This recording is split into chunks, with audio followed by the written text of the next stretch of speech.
ಸಮಸ್ತ ಶುದ್ಧ ಬ್ರಹ್ಮ ಸ್ವರೂಪರಲ್ಲಿ ಅನಂತ ಅನಂತ ಪ್ರಣಾಮಗಳು. ಚಿನ್ಮಯ ಜ್ಞಾನಿ, ಅವಿರಳ ಜ್ಞಾನಿ, ಮಹಾಶರಣ ಸದ್ಗುರು ಶ್ರೀ ಚನ್ನಬಸವೇಶ್ವರರ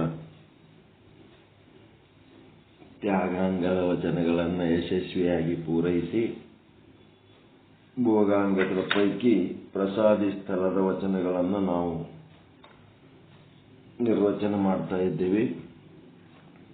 ಪ್ರಸಾದಿ ಸ್ಥಳದ ತಾಮಸ ನಿರಸನ ಸ್ಥಳ ಅಂತಂದ್ರೆ ಪ್ರಸಾದಿ ಸ್ಥಳಿ ಅನಿಸ್ಕೋಬೇಕಾದ್ರೆ ಏನು ಇರಬಾರ್ದು, ಹೆಂಗ ಇರಬಾರ್ದು ಅನ್ನೋದು ಹೇಳ್ತಾರೆ. ತಾಮಸ ಅಜ್ಞಾನ.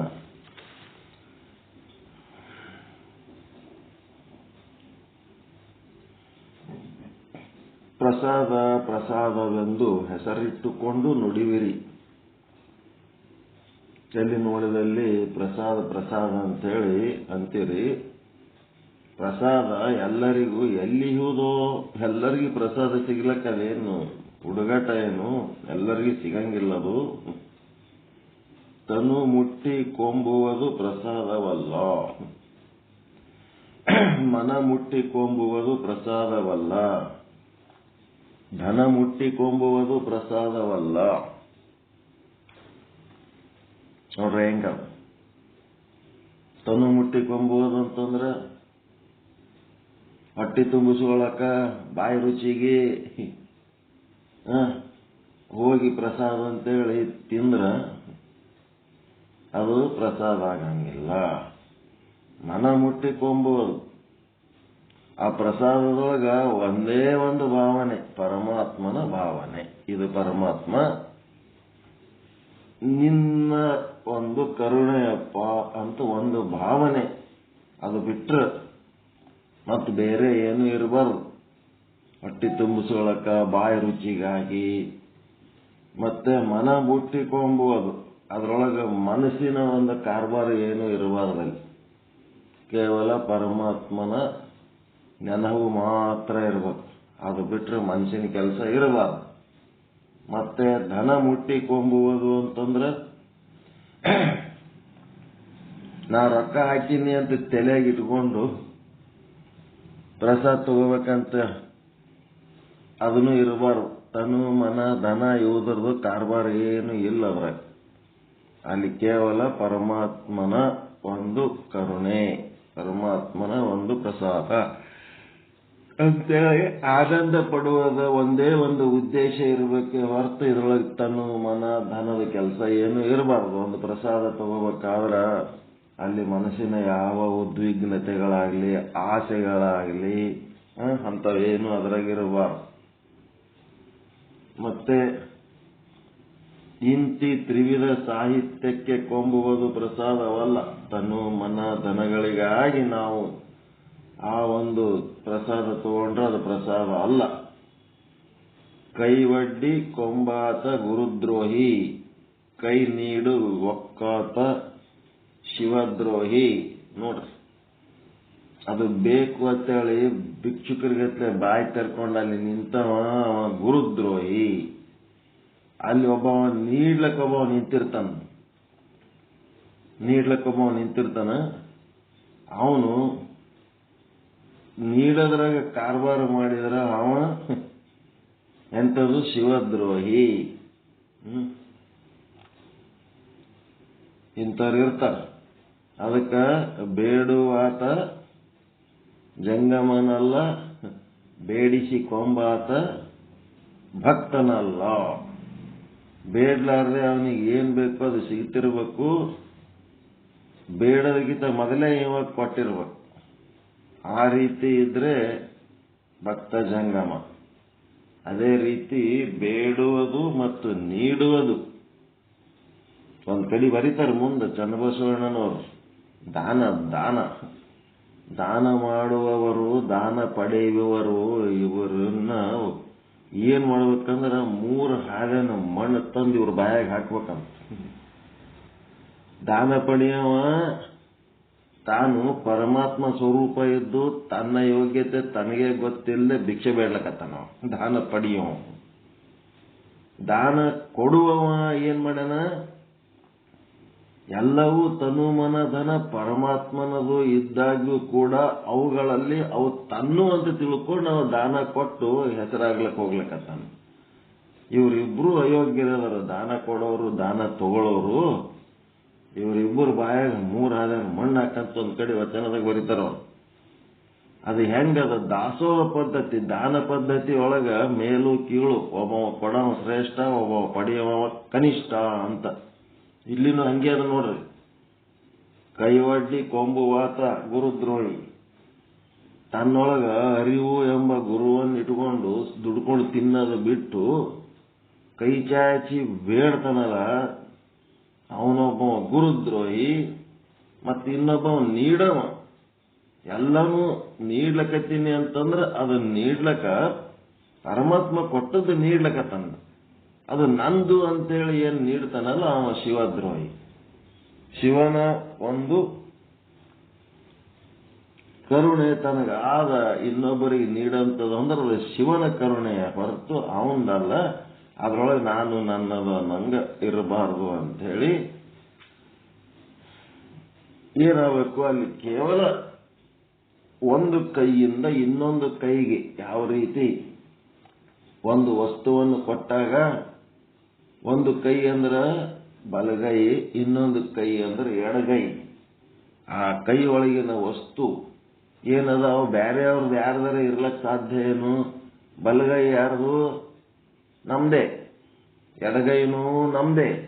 ಆ ಕೈ ಒಳಗಿರೋ ವಸ್ತುನೂ ನಮ್ದೇ. ಅದು ಬಿಟ್ರೆ ಮತ್ತೇನಿಲ್ಲೇ ಇಲ್ಲ. ಈಗೇನಾಯ್ತು, ಬಲಗೈ ಒಳಗಿನ ವಸ್ತು ಎಡಗೈಗೆ ಕೊಟ್ರ ತಗೊಂಡ ಕೈ ಬೇರೆ ಅಲ್ಲ, ಕೊಟ್ಟ ಕೈ ಬೇರೆ ಅಲ್ಲ. ತಗೊಂಡ ವಸ್ತು ಬೇರೆ ಅಲ್ಲ, ಕೊಟ್ಟ ವಸ್ತು ಬೇರೆ ಅಲ್ಲ. ಅದಕ್ಕೆ ದಾಸೋಹ ಭಾವ ಅಂತಾರೆ. ತಗೊಂಡವನು ಪರಮಾತ್ಮನೇ, ಕೊಟ್ಟವನು ಪರಮಾತ್ಮನೇ, ಆ ವಸ್ತುನು ಪರಮಾತ್ಮನೇ. ಆ ಪರಮಾತ್ಮನಿಂದ ಭಿನ್ನವಾದ ಯಾವ ವಸ್ತುವೂ ಇಲ್ಲ. ಪರಮಾತ್ಮನ ಭಿನ್ನವಾದ ಯಾವ ಕೈಗಳೂ ಇಲ್ಲ. ವಿಶ್ವತೋ ಬಾಹು ನೀನೇ ದೇವ ಅಂತ. ಎಲ್ಲ ಕೈಗಳು ನಿನ್ನವೇ ಅದಾವಪ್ಪ. ಕೊಡ ಕೈನು ನಿನ್ನವೇ, ತಗೊಳ ಕೈನು ನಿನ್ನವೇ. ಎತ್ತ ನೋಡಿದಡತ್ತ ನೀನೇ ದೇವ, ಎಲ್ಲ ವಸ್ತು ಪದಾರ್ಥಗಳೆಲ್ಲ ನೀನೇ ಅದೀಯಪ್ಪ. ಈ ರೀತಿ ವಿಚಾರ ಮಾಡಿ ವ್ಯವಹರಿಸಿದಾಗ ಪ್ರಸಾದದ ಮುಖ್ಯ ಉದ್ದೇಶ ಪ್ರಸನ್ನವಾಗುವುದು, ಆನಂದವಾಗುವುದು. ಆನಂದ ಆಗೋದಕ್ಕೆ ಈ ರೀತಿ ಮನೋಭಾವ ಇರಬೇಕು. ಇಲ್ಲಿ ಭೇದ ಭಾವ ಇದ್ದು ಒಬ್ಬರ ಮೇಲೂ ಒಬ್ಬರು ಕೀಳು ಆದರೆ ಅದು ಪ್ರಸಾದ ಅಲ್ಲ. ಅದೇನದು ಕೂಳು. ದೆವ್ವ ಭೂತಗಳು ಹಂಚ್ಕೊಂಡು ತಿಂತವಲ್ಲ, ಆ ಕೂಳು ಇದ್ದಂಗೆ ಅದ. ಕೂಳಿಲಿಂತ ಏನು ದುಃಖ ಚಿಂತೆ ಭಯ ಆಗಬೇಕು ಅದೇ ಆಗ್ತದೆ. ಪ್ರಸಾದ ಅಂತಂದ್ರೆ ಅದು ಆನಂದ ಉಂಟು ಮಾಡಂತವು, ಸಂತೃಪ್ತಿ ಉಂಟು ಮಾಡಂತವು.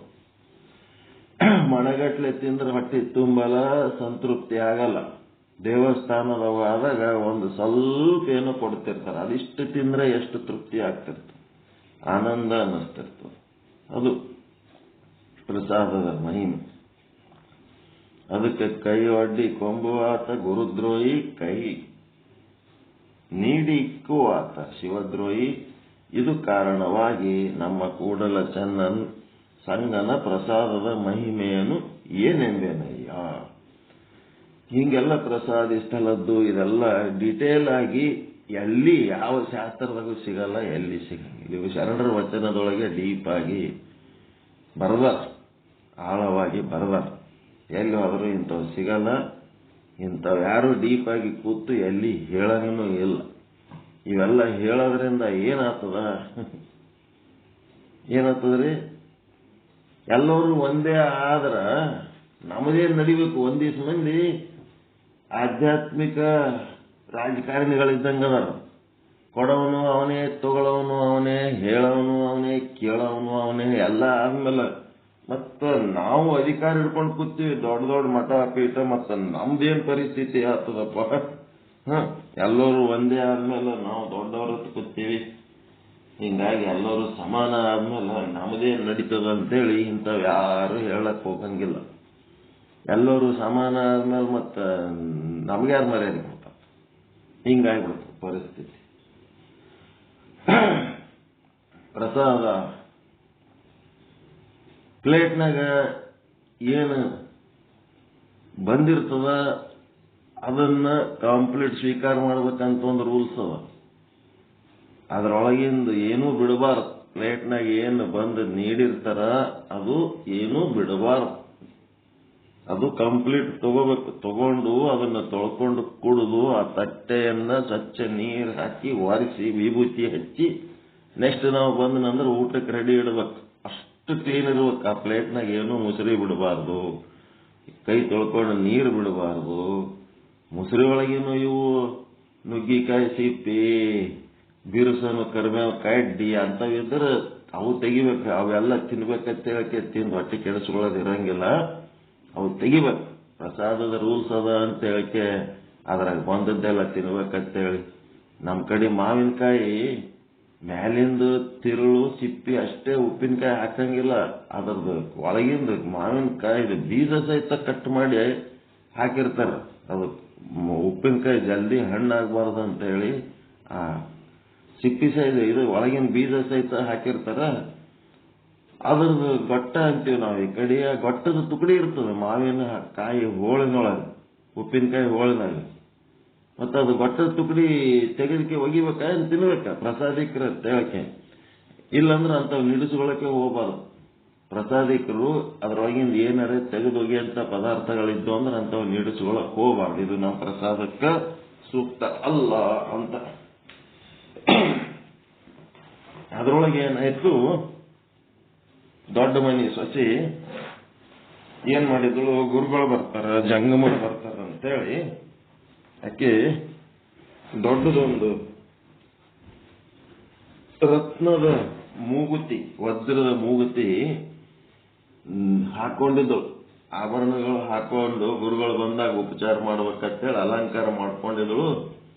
ಅದೇನು ಸರಿಯಾಗಿ ಹಾಕೊಂಡಿದ್ದಳು ಇಲ್ಲೋ ಅದೇನಾಗ್ಬಿಡ್ತು, ವಜ್ರದ ಮೂಗುತಿ ಜಾರಿ ಊಟಕ್ಕೆ ನೀಡೋ ಟೈಮ್ನೊಳಗ ಆ ಪ್ರಸಾದಿಕರ ತಟ್ಟೆ ಒಳಗೆ ಬಿದ್ದು ಬಿಡ್ತು. ತಟ್ಟೆ ಒಳಗೆ ಬಿದ್ದ ಮೇಲೆ ಏನ್ ಮಾಡ್ಬೇಕ, ಅವ್ರದ್ದು ಮೂಗುತಿ ವಾಪಸ್ ಅವ್ರಿಗೆ ಕೊಡ್ಬೇಕ. ಮತ್ತು ಅದು ಪದಾರ್ಥ ಏನ್ ಬಂದದ ತಟ್ಟೆ ಒಳಗೆ ಅದೆಲ್ಲ ಸ್ವೀಕಾರ ಮಾಡೇಬೇಕಂತೇಳಿ ಪ್ರೊಸೀಜರ್ ಅದಲ್ಲ. ಮತ್ತು ಆ ಪ್ರೊಸೀಜರ್ ಫಾಲೋ ಮಾಡ್ಬೇಕ. ಯಾವಾಗ ಮಾಡ್ಬೇಕು,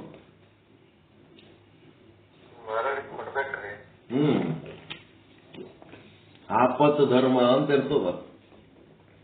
ರೂಲ್ಸ್ ಅದಾವತ್ ಹೇಳಕ್ಕೆ ಎಲ್ಲ ರೂಲ್ಸ್ ಪ್ರಕಾರ ಮಾಡ್ಬೇಕಂದ್ರ ಆಗಂಗಿಲ್ಲ. ಕೆಲವೊಂದ್ ಸಾರಿ ಅದ್ರೊಳಗೆ ರಿಲ್ಯಾಕ್ಸೇಷನ್ ಕೊಡ್ಬೇಕಾಗ್ತದೆ. ಅದ್ರಾಗ ಇವನಿಗೆ ಆಸೆ ಹುಟ್ಟಿ ಬಿಡ್ತು. ಕೋಟಿಗಟ್ಲೆ ಕಿಮ್ಮತ್ತಿಂದು ರತ್ನದ ಮೂಗ್ಬಟ್ಟ ಬಿಡಬಾರದು. ಇದನ್ನ ಹೆಂಗರ ಮಾಡಿ ಭಕ್ತರ ಮನೆಗೆ ಹೋಗೋದು ಅಂದ್ರೆ ಟಪಿಗೆ ಹಾಕ್ಲಿಕ್ಕೆ ಹೋಗೋದು, ಸುಲ್ಕೊಂಡು ಬರ್ಲಿಕ್ಕೆ ಹೋಗೋದು ಅಂತ ತಿಳ್ಕೊಂಡಿರ್ತಾರೆ ಒಂದಿವ್ಸ ಮಂದಿ. ಅಂಥವ್ರ ಪೈಕಿ ಅವ ಪ್ರಸಾದಿಕ. ಅವ ಏನ್ ಮಾಡ್ದ, ಪ್ಲೇಟ್ನೊಳಗೆ ಏನ್ ಬಿದ್ದಿರ್ತದ ತಟ್ಟೆ ಒಳಗಿಂದ ಅದು ವಾಪಸ್ ಕೊಡೋದಿರಲ್ಲ, ಸ್ವೀಕಾರ ಮಾಡಲೇಬೇಕು.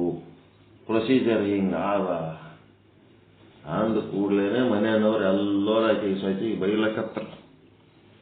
ಚಂದ ಮೂಗ್ಬಟ್ಟ ಗಟ್ಟಿಯಾಗಿ ಫಿರ್ಕಿ ತಿರುಗಿಸ್ಕೊಂಡು ಗಟ್ಟಿಟ್ಕೊಳ್ಳೋದು ಬಿಟ್ಟು ಲೂಸ್ ಹಾಕೊಂಡಿದಿ ನೋಡೀಗ ಎಂತ ಕಿಮ್ಮತ್ತಿನ ಪದಾರ್ಥ. ಏನ ಅಮಾಸಿ ಹುಣ್ಣಿಮೆಗೆ ಬರ ಏನವರು ಸ್ವಾಮಿ ಅಂತ ಹೊಡ್ಕೊಂಡು ಹೋಲಕತ್ತನ. ಹಂಗಾಯ್ತು ಹಿಂಗಾಯ್ತು. ಅದು ಹೆಂಗ ತಗೋತಾನ ನೋಡೋಣ, ಹೆಂಗ್ ತಗೋತಾನ ನೋಡೋಣ ಅಂದ್ರೆ ಅವನಿಗೆ ಏನು ಆ ಊಟದಾಗ ಏನ್ ಮಾಡ್ಬಿಟ್ಟ, ಒಂದು ಯಾವುದೋ ತುತ್ತಿನೊಳಗೆ ಅದು ನತ್ತು ಜಮಾಯಿಸಿ ಇಟ್ಟು ನುಂಗಿಬಿಟ್ಟ ಗವಕ್ಕ. ಅದೇನು ಮರುದಿನ ಮತ್ತೆ ತಾನೇ ಹೊರಗೆ ಬರ್ತದ, ಬಾಳೆಹಣ್ಣು ಗೀಳೆಹಣ್ಣು ತಿಂದ್ರ ಅಂತೇಳಿ ಹಂಗೋ ಮಾಡಿ ಅವ ತಕೊಂಡ. ಇವರು ಗಾಬರಿ ಕೂತರು, ಏನ್ ಮಾಡ್ಬೇಕು, ಹಿಂಗಾದ್ರೆ ಹೆಂಗಿದು. ಅದಕ್ಕೆ ಮತ್ತೆ ಗುರುಗಳ ಬಲ್ಲಿ ಹೋದ್ರು. ಹಿಂಗೆ ಮಾಡ್ಯಾನ ನೋಡ್ರಿ ನಿಮ್ಮ ಶಿಷ್ಯ ಬಂದು ನಮ್ಮ ಮೂಗು ಬಟ್ಟ ನುಂಗಿ ಬಿಟ್ಟಾನ, ಹಿಂಗೆ ಮಾಡ್ಯಾನ ಏನು ಮಾಡಬೇಕು? ಅವಾಗ ಗುರುಗಳು ಒಂದು ಉಪಾಯ ಹೇಳಿದ್ರು, ಅದ್ರಾಗ ಮಾಡ್ರಿ ನಿಮ್ಮ ಮೂಗು ಬಟ್ಟು ವಾಪಸ್ ಬರ್ತದ. ಆಯ್ತು, ಮತ್ತೆ ಕರೆದ್ರೆ ಅದೇ ಸ್ವಾಮಿಗೆ ಅದೇ ಮನೆಗೆ ನಡಿಯಪ್ಪ ಊಟಕ್ಕೆ ನಡಿ ಅಂತ. ಅವ್ರು ಏನ್ ಮಾಡಿಬಿಟ್ರು, ಅದೊಂದು ಹುಗ್ಗಿ ಅದು ಏನೋ ಮಾಡಿದ್ರು, ಹುಗ್ಗಿ ಸೌಟ ಏನ್ ಮಾಡಿದ್ರು, ಅವನ ಗಂಗಾಳದಾಗ ನೀರ ಟೈಮ್ನೊಳಗೆ ಕೈ ಬಿಟ್ಬಿಟ್ಲಾಕೆ ಸೊಸಿ. ಪೂರ ಒಂದು ದೊಡ್ಡ ಸೌಟೆ ಕೈ ಬಿಟ್ಬಿಟ್ಲ ಚಮಚ ಪ್ಲೇಟ್ನಾಗ. ಸ್ವಾಮಿ ಅಂತಾನ, ಅದು ಚಮಚ ಚಕ್ಕು ಅಂತಾನ. ಏನ್ ಮಾಡ್ಲಪ್ಪ, ಕೈ ಜಾರಿ ಪ್ಲೇಟ್ನಾಗ ಬಿದ್ದ್ಬಿಡ್ತು ನೀರ ಟೈಮ್ನೊಳಗ. ಮತ್ತ ಈ ಸೌಟ ನೀವು ಪ್ರಸಾದಿಕರದಿರಿ, ಮತ್ತ ಪ್ಲೇಟ್ನಾಗ ಏನು ನೀಡದ ಅದೆಲ್ಲ ಒಟ್ಟು ಸ್ವೀಕಾರ ಮಾಡ್ಬೇಕಲ್ಲ ನಿಮ್ಮ ಪ್ರೊಸೀಜರ್ ಪ್ರಕಾರ.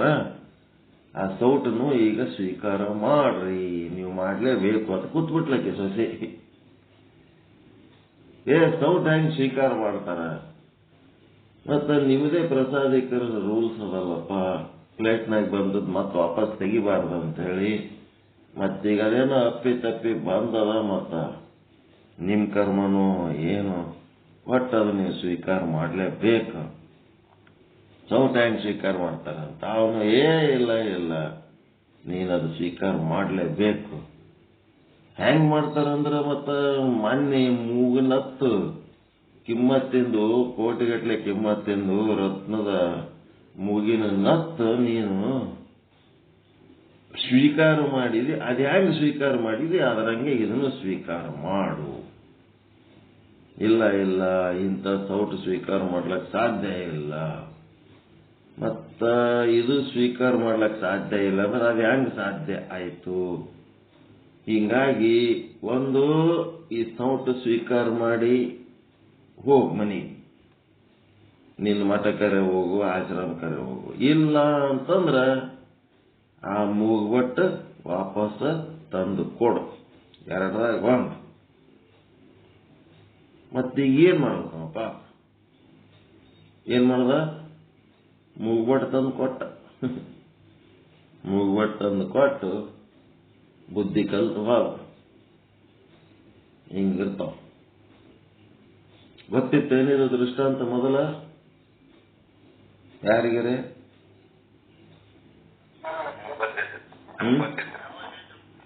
ಏನ್ರಿ?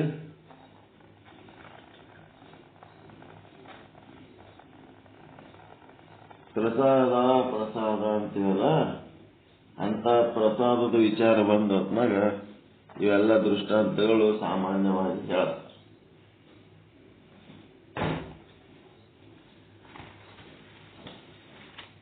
ಈಗ ಸತ್ತ ಸ್ಫೂರ್ತಿ ಅನ್ನೋದ್ರ ಬಗ್ಗೆ ಹೇಳ್ಬೇಕಾಗ ಶ್ರೀ ವಿಚಾರ ಸಾಗರ ಸಾಧು ನಿಶ್ಚಲ್ ದಾಸ್ಜಿಯವರ ಕೃತಿ ತರಂಗ 5 ಮಧ್ಯಮಾಧಿಕಾರಿ ಅದೃಷ್ಟಿ ಮಹಾರಾಜರಿಗೆ ಉಪದೇಶ 247ನೇ ವಿಷಯಾಂಕ ನಾಮಭೇದಗಳಿಂದ ಕೂಡಿದ ಮಾಯೆಯ ಸ್ವರೂಪದ ನಿರೂಪಣೆ 154ನೇ ಕಬಿತ್ತ. ಇಲ್ಲಿ ಮಾಯೆ ಅಂತ ಯಾಕಂತಾರೆ ಅಂತಂದ್ರೆ ಅಘಟಿತ ಘಟನಾ ಶಕ್ತಿ ಮತ್ತೆ ಅಚಿಂತ್ಯ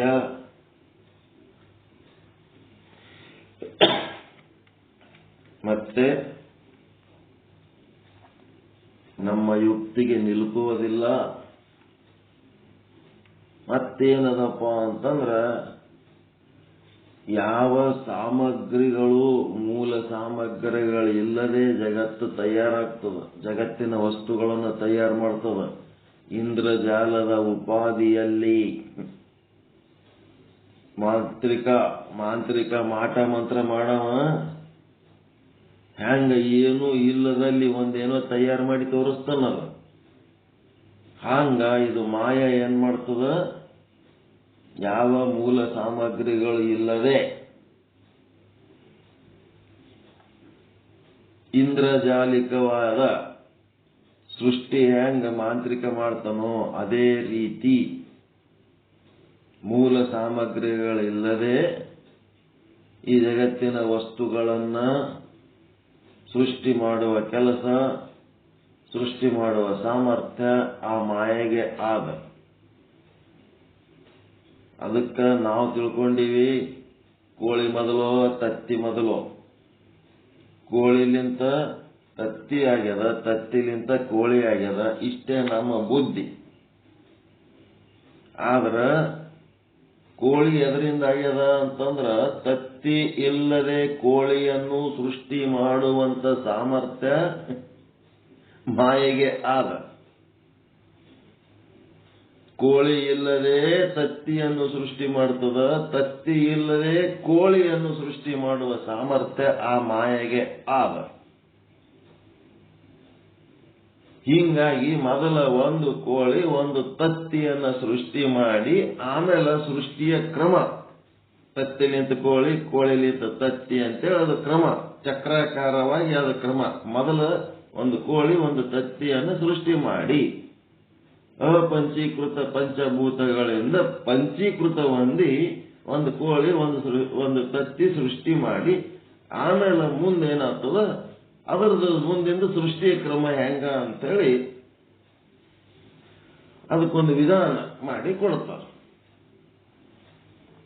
ಆದ್ರೆ ಮೊದಲಿನ ಕೋಳಿ ಮೊದಲಿನ ತತ್ತಿ ತಯಾರಾಗಿದ್ದು ಮಾಯೆಯಿಂದ. ಆ ಮಾಯೆಗೆ ಒಂದು ಸಾಮರ್ಥ್ಯ, ಮೂಲ ಸಾಮಗ್ರಿಗಳು ಏನು ಇಲ್ಲ. ಮೂಲ ಸಾಮಗ್ರಿಗಳಂತಂದ್ರೆ ಏನು? ರಾ ಮಟೀರಿಯಲ್ಸ್. ಈಗ ಒಂದು ಹೋಳಿಗೆ ತಯಾರಾಗಬೇಕಾದ್ರೆ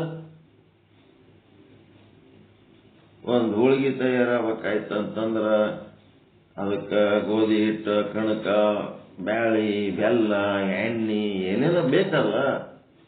ಅವು ಯಾವ ಸಾಮಗ್ರಿಗಳಿಲ್ಲದೆ ಒಂದೇ ಸಲ ಹೋಳಿಗೆ ತಂದು ತಿನ್ಸಂತ ಶಕ್ತಿ ಆ ಮಾಯೆಗೆ ಆದ. ಅದು ಎಲ್ಲ ಏನದು? ಮಿಥ್ಯವಾದ ಸೃಷ್ಟಿ.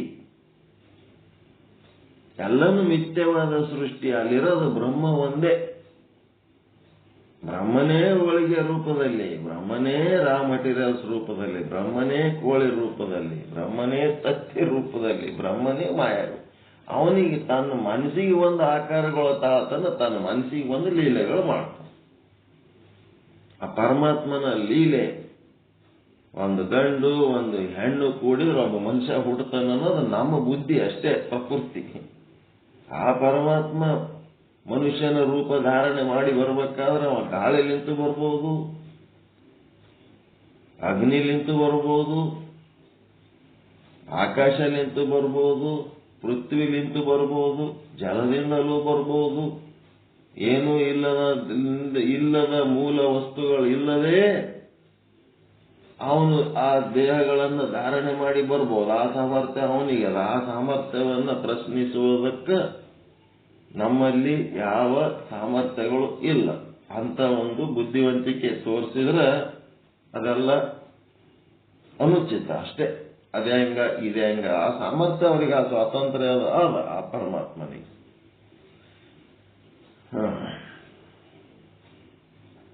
ಹಿಂಗಾಗಿ ಮಾಯೆ ಅಂತಂದು ಎದಕ್ಕಂದ್ರು ಅಘಟಿತ ಘಟನಾ ಶಕ್ತಿ. ಕೋಡಗನ್ನ ಕೋಳಿ ನುಂಗಿತ್ತ ಅಂತ ಹೇಳಿ ಏನದಲ್ಲ, ಆಗ್ಲಾರಂತ ಮಾಡಂತ ಕೆಲಸ.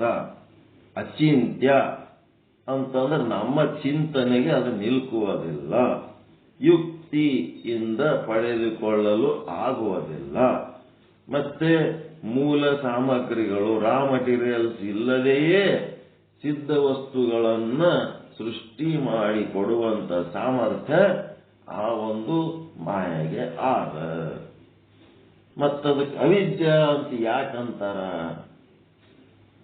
ಅಂತಂದ್ರೆ ಅದು ವಿದ್ಯೆಯಿಂದ ನಾಶ ಆಗ್ತದ. 6 ರೀತಿ 7 ರೀತಿ ಹೆಸರುಗಳದಾವ ಅದಕ್ಕೆ. ಇಲ್ಲಿ ಒಂದ್ 2-3 ಹೇಳ್ಯಾರ, ಮುಂದಿನ ಬಹಳ ಬರ್ತಾವ. ಅವಿದ್ಯೆ ಅಂತ ಯಾಕಂತಾರ? ವಿದ್ಯೆಯಿಂದ ನಾಶ ಆಗ್ತದ. ಪ್ರಕೃತಿ ಅಂತ ಯಾಕಂತಾರ? ಪ್ರಕೃತಿ 3 ಅಕ್ಷರಗಳದಾವಲ್ಲ. ಪ್ರ ಅಂದ್ರೆ ಸತ್ವಗುಣ, ಕೃ ಅಂದ್ರೆ ರಜೋಗುಣ, ತಿ ಅಂದ್ರೆ ತಮೋಗುಣ.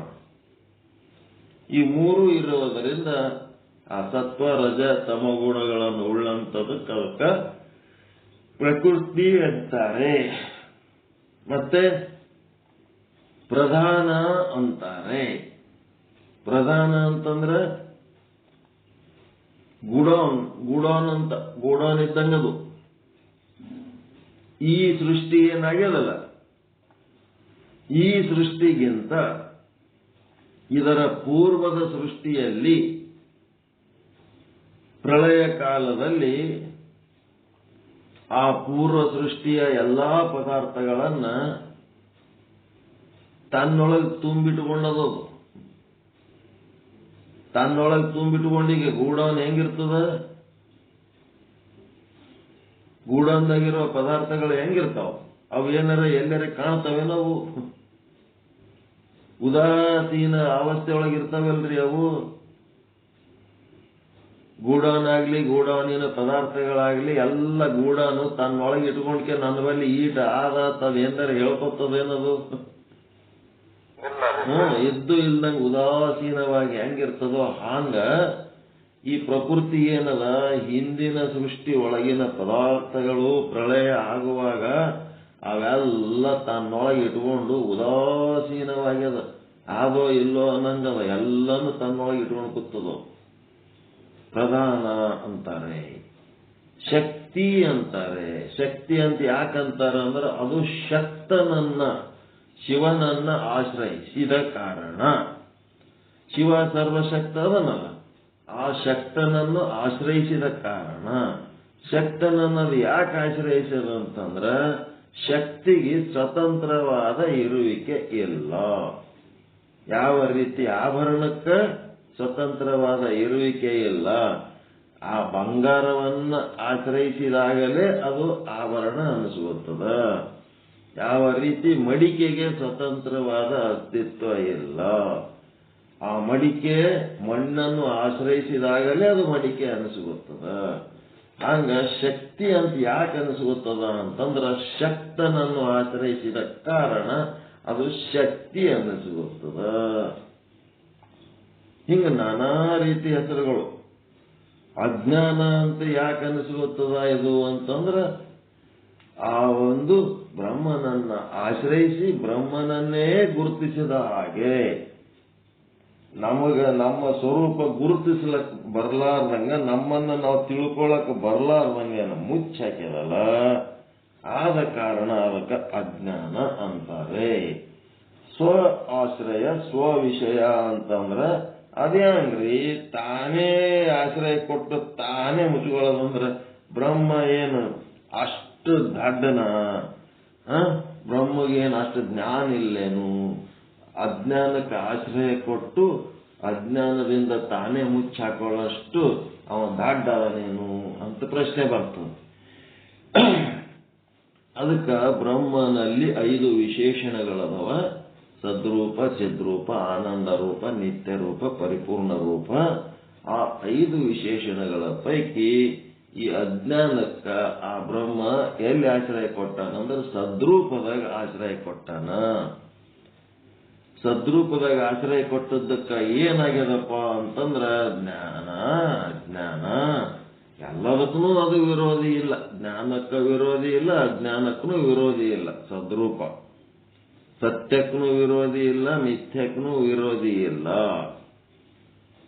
ಆನಂದಕ್ಕೂ ವಿರೋಧಿ ಇಲ್ಲ, ದುಃಖಕ್ಕೂ ವಿರೋಧಿ ಇಲ್ಲ, ನಿತ್ಯತ್ವಕ್ಕೂ ವಿರೋಧಿ ಇಲ್ಲ, ಅನಿತ್ಯತ್ವಕ್ಕೂ ವಿರೋಧಿ ಇಲ್ಲ. ಸದ್ರೂಪ ಎಲ್ಲದಕ್ಕೂ ತನ್ನ ಸಪೋರ್ಟ್ ಏನ್ ಕೊಡ್ತದಲ್ಲ, ಪ್ರಾಮಾಣಿಕನಿಗೂ ಅದು ಸದ್ರೂಪ ಸಪೋರ್ಟ್ ಮಾಡ್ತದ, ಕಳ್ಳನಿಗೂ ಸಪೋರ್ಟ್ ಮಾಡ್ತದ. ಈಗ ಒಬ್ಬ ಕಳ್ಳ ಇದ್ದಾನೆ, ಇನ್ನೊಂದು ಶಬ್ದ ಬರ್ಕೊಳ್ರಿ, ಅಲ್ಲಿ ಪ್ರಾಮಾಣಿಕ ಇದ್ದಾನೆ. ಒಬ್ಬ ಕಳ್ಳ ಇದ್ದಾನೆ, ಇನ್ನೊಬ್ಬವ ಪ್ರಾಮಾಣಿಕ ಇದ್ದಾನೆ. ಅಲ್ಲಿ ಕಾಮನ್ ಇರೋ ಶಬ್ದ ಯಾವುದು? 2 ವಾಕ್ಯದೊಳಗ ಒಬ್ಬ ಕಳ್ಳ ಇದ್ದಾನೆ ಒಂದು ವಾಕ್ಯ, ಇನ್ನೊಂದು ವಾಕ್ಯದೊಳಗ ಒಬ್ಬ ಇನ್ನೊಬ್ಬ ಪ್ರಾಮಾಣಿಕ ಇದ್ದಾನೆ ಅಂತ ಹಿಂಗೆ ಬರೀರಿ. 2 ವಾಕ್ಯ ಬರೆದ ಮೇಲೆ ಎರಡದ್ರೊಳಗೂ ಕಾಮನ್ ಆಗಿರೋಂಥ ಶಬ್ದ ಯಾವುದು? ಇದ್ದಾನೆ ಅನ್ನೋದು ಕಾಮನ್ ಶಬ್ದ. ಆ ಇದ್ದಾನೆ ಅನ್ನೋದೇ ಸದ್ರೂಪ ಬ್ರಹ್ಮ. ಆ ಇದ್ದಾನೆ ಸದ್ರೂಪ ಬ್ರಹ್ಮನೇ ಕಳ್ಳನ ರೂಪದಲ್ಲಿದ್ದಾನೆ, ಸದ್ರೂಪ ಬ್ರಹ್ಮನೇ ಪ್ರಾಮಾಣಿಕ ರೂಪದಲ್ಲಿ ಇದ್ದಾನೆ.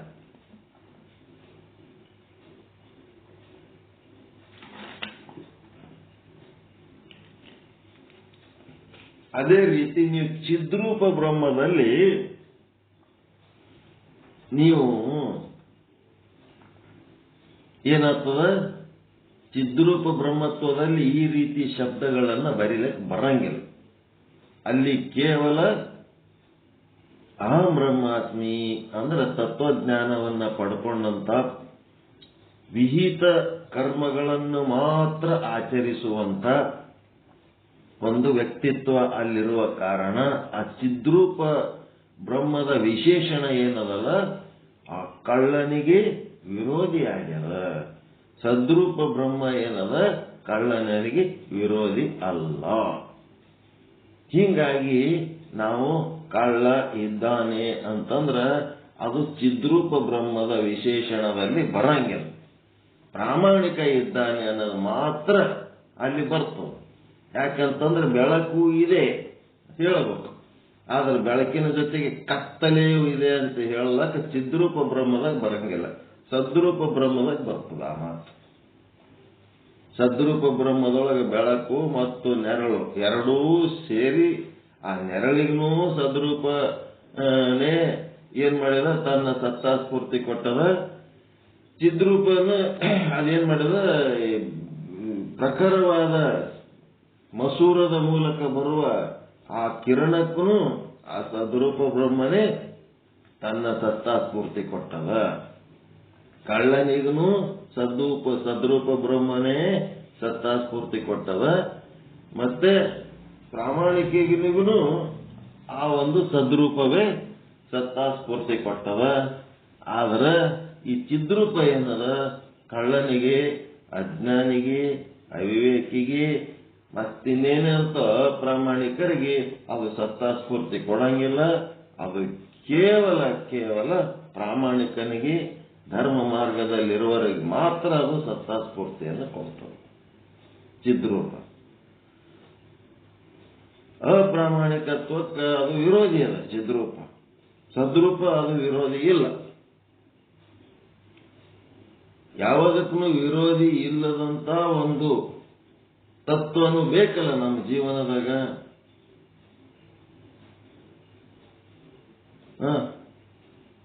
ಎಲ್ಲಾನು ವಿರೋಧ ಮಾಡ್ಕೊಂಡು ಕುಂತ್ರ, ಚಿದ್ರೂಪ ಬ್ರಹ್ಮತ್ವ ಉಪಯೋಗ ಮಾಡ್ಕೊಂಡು ಎಲ್ಲಾನು ವಿರೋಧ ಮಾಡ್ಕೊತ ಕೂತ್ರ ಹೊಟ್ಟೆಗೆ ಹಾಕೊಂಡು ಮುಂದುವರಿಯಂಗಿಲ್ಲ ಜಗತ್ತು. ಎಲ್ಲ ಪೀಸ್ ಆಗಿ ಹೋಗ್ಬಿಡ್ತು. ಏನೋ ಒಂದು ಸಿಟ್ಟಿನಾಗ ಜಗಳ ಟೈಮ್ನೊಳಗ ಏನೋ ಒಂದು ಮಾತು ಅಂದಿರ್ತಾರ, ಅದೇ ಮಾತು ಗಟ್ಟಿಯಾಗಿ ಹಿಡ್ಕೊಂಡು ಸಂಬಂಧ ಹಾಳು ಮಾಡ್ಕೊಂಡ್ರ ಅದು ಚಿದ್ರೂಪ ಬ್ರಹ್ಮ. ಅದನ್ನು ಹೊಟ್ಟೆಗೆ ಹಾಕೊಂಡು ಆಯ್ತು ಬಿಡು, ಅದು ಸಂದರ್ಭ ಆಗಿತ್ತು ಅಂದರ, ನಾವು ತಪ್ಪು ಮಾಡಿದ್ದೆವು ಅಂದರ, ಆಯ್ತು ನಡಿ ಅಂತೇಳಿ ಅದನ್ನು ಹೊಟ್ಟೆಗೆ ಹಾಕೊಂಡು ಮುಂದೋದ್ರ ಅದು ಸದ್ರೂಪ ಬ್ರಹ್ಮ. ಅದನ್ನೇ ತಲೆ ಇಟ್ಕೊಂಡಕ್ಕೆ ಹಿಂಗಂದರ ಅದು ಚಿದ್ರೂಪ ಬ್ರಹ್ಮ.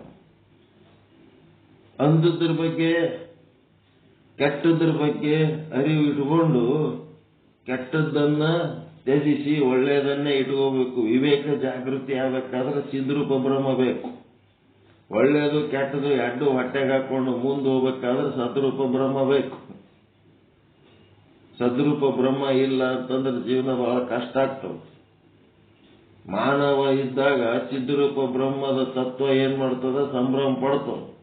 ಅಪಮಾನ ಆದಾಗ ಚಿದ್ರೂಪ ಬ್ರಹ್ಮ ಒಂದೇ ಇತ್ತು ಅಂತಂದ್ರೆ ಸಾಯಂಗಾಗ್ತವ. ಅಲ್ಲಿ ಸದ್ರೂಪ ಬ್ರಹ್ಮದ ವಿಶೇಷಣ ಇತ್ತು ಅಂತಂದ್ರೆ ಅಪಮಾನಕ್ಕೂ ಸತ್ತಾಸ್ಫೂರ್ತಿ ಅದೇ ಸದ್ರೂಪ ಬ್ರಹ್ಮನೆ ಕೊಟ್ಟನ, ಸನ್ಮಾನಕ್ಕೂ ಸತ್ತಾಸ್ಫೂರ್ತಿ ಅದೇ ಸದ್ರೂಪ ಬ್ರಹ್ಮನೆ ಕೊಟ್ಟನ. ಹಿಂಗಾಗಿ ಎರಡು ಅವನವೇ ಲೀಲೆ ಅಂತ ತಿಳ್ಕೋಬೇಕಾದ್ರೆ ಸದ್ರೂಪ ಬ್ರಹ್ಮದ ವಿಶೇಷಣ ಬೇಕು. ಅದರದ್ದು ಸರಿಯಾದ ಸದುಪಯೋಗ ಮಾಡ್ಕೋಬೇಕು. ಅದಕ್ಕೆ ಸತ್ತಾ ಸ್ಫೂರ್ತಿ ಕೊಟ್ಟು ಇಲ್ಲಿ ಅವ್ರಿಗೆ ಏನ್ ಹೇಳ್ಬೇಕಾಗ್ಯದ ಅಂತಂದ್ರೆ, ಈ ಸತ್ತಾ ಸ್ಫೂರ್ತಿ ಕೊಡುವಂತ ಸಚೇತನದ ಸಾಮಾನ್ಯ ಅಂಶ ಏನದಲ್ಲ, ಅದು ಏನದ ಅಜ್ಞಾನಕ್ಕೆ ವಿರೋಧಿ ಅಲ್ಲ ಅಂತ ಸತ್ತಾ ಸ್ಫುರಣ, ಸತ್ತಾ ಸ್ಫೂರ್ತಿ. ಸ್ಫುರಣ ಅಂದ್ರೆ ಏನ್ರಿ?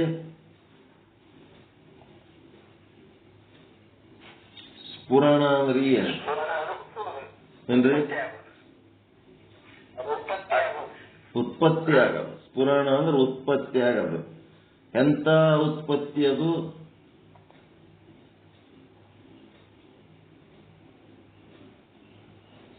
ಎಂತ ಉತ್ಪತ್ತಿ ಅದು? ಅದು ಇಲ್ಲಿ ತನಕ ನೀವೇನು ಮಾತಾಡ್ತೀರಿ ಅವೆಲ್ಲ ಎಂಜಲು ವಾಕ್ಯಗಳು. ಆ ಶಾಸ್ತ್ರ, ಈ ಶಾಸ್ತ್ರ, ಆ ಪುಸ್ತಕ, ಈ ಪುಸ್ತಕ, ಅವ್ರು ಹೇಳಿದ್ದು, ಇವ್ರು ಹೇಳಿದ್ದು ಅಂತೇಳಿ ಏನ್ ಮಾತಾಡ್ತೀವಲ್ಲ ಅದು ಎಂಜಲು ವಾಕ್ಯ. ಇನ್ನೊಬ್ಬರು ಹೇಳಿದಾಗೆ ಸಮಾಧಾನ ಆಗ್ತದೆ ಮುಂದೆ ಕೂತವ್ರಿಗೆ. ಹೇಳೋರಿಗೂ ಇನ್ನೊಬ್ಬರು ಸುದ್ದಿ ಹೇಳೋದಾಗೆ ಸಮಾಧಾನ.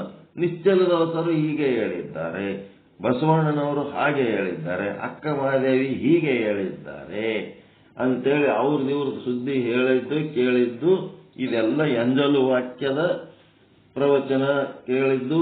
ಇವೆಲ್ಲ ಏನದವ, ಇವುದ್ರ ಮಧ್ಯದಲ್ಲಿ ನಿಮ್ಮದೇ ಒಂದು ವಾಕ್ಯ, ಸ್ವಾನುಭಾವದ ವಾಕ್ಯ.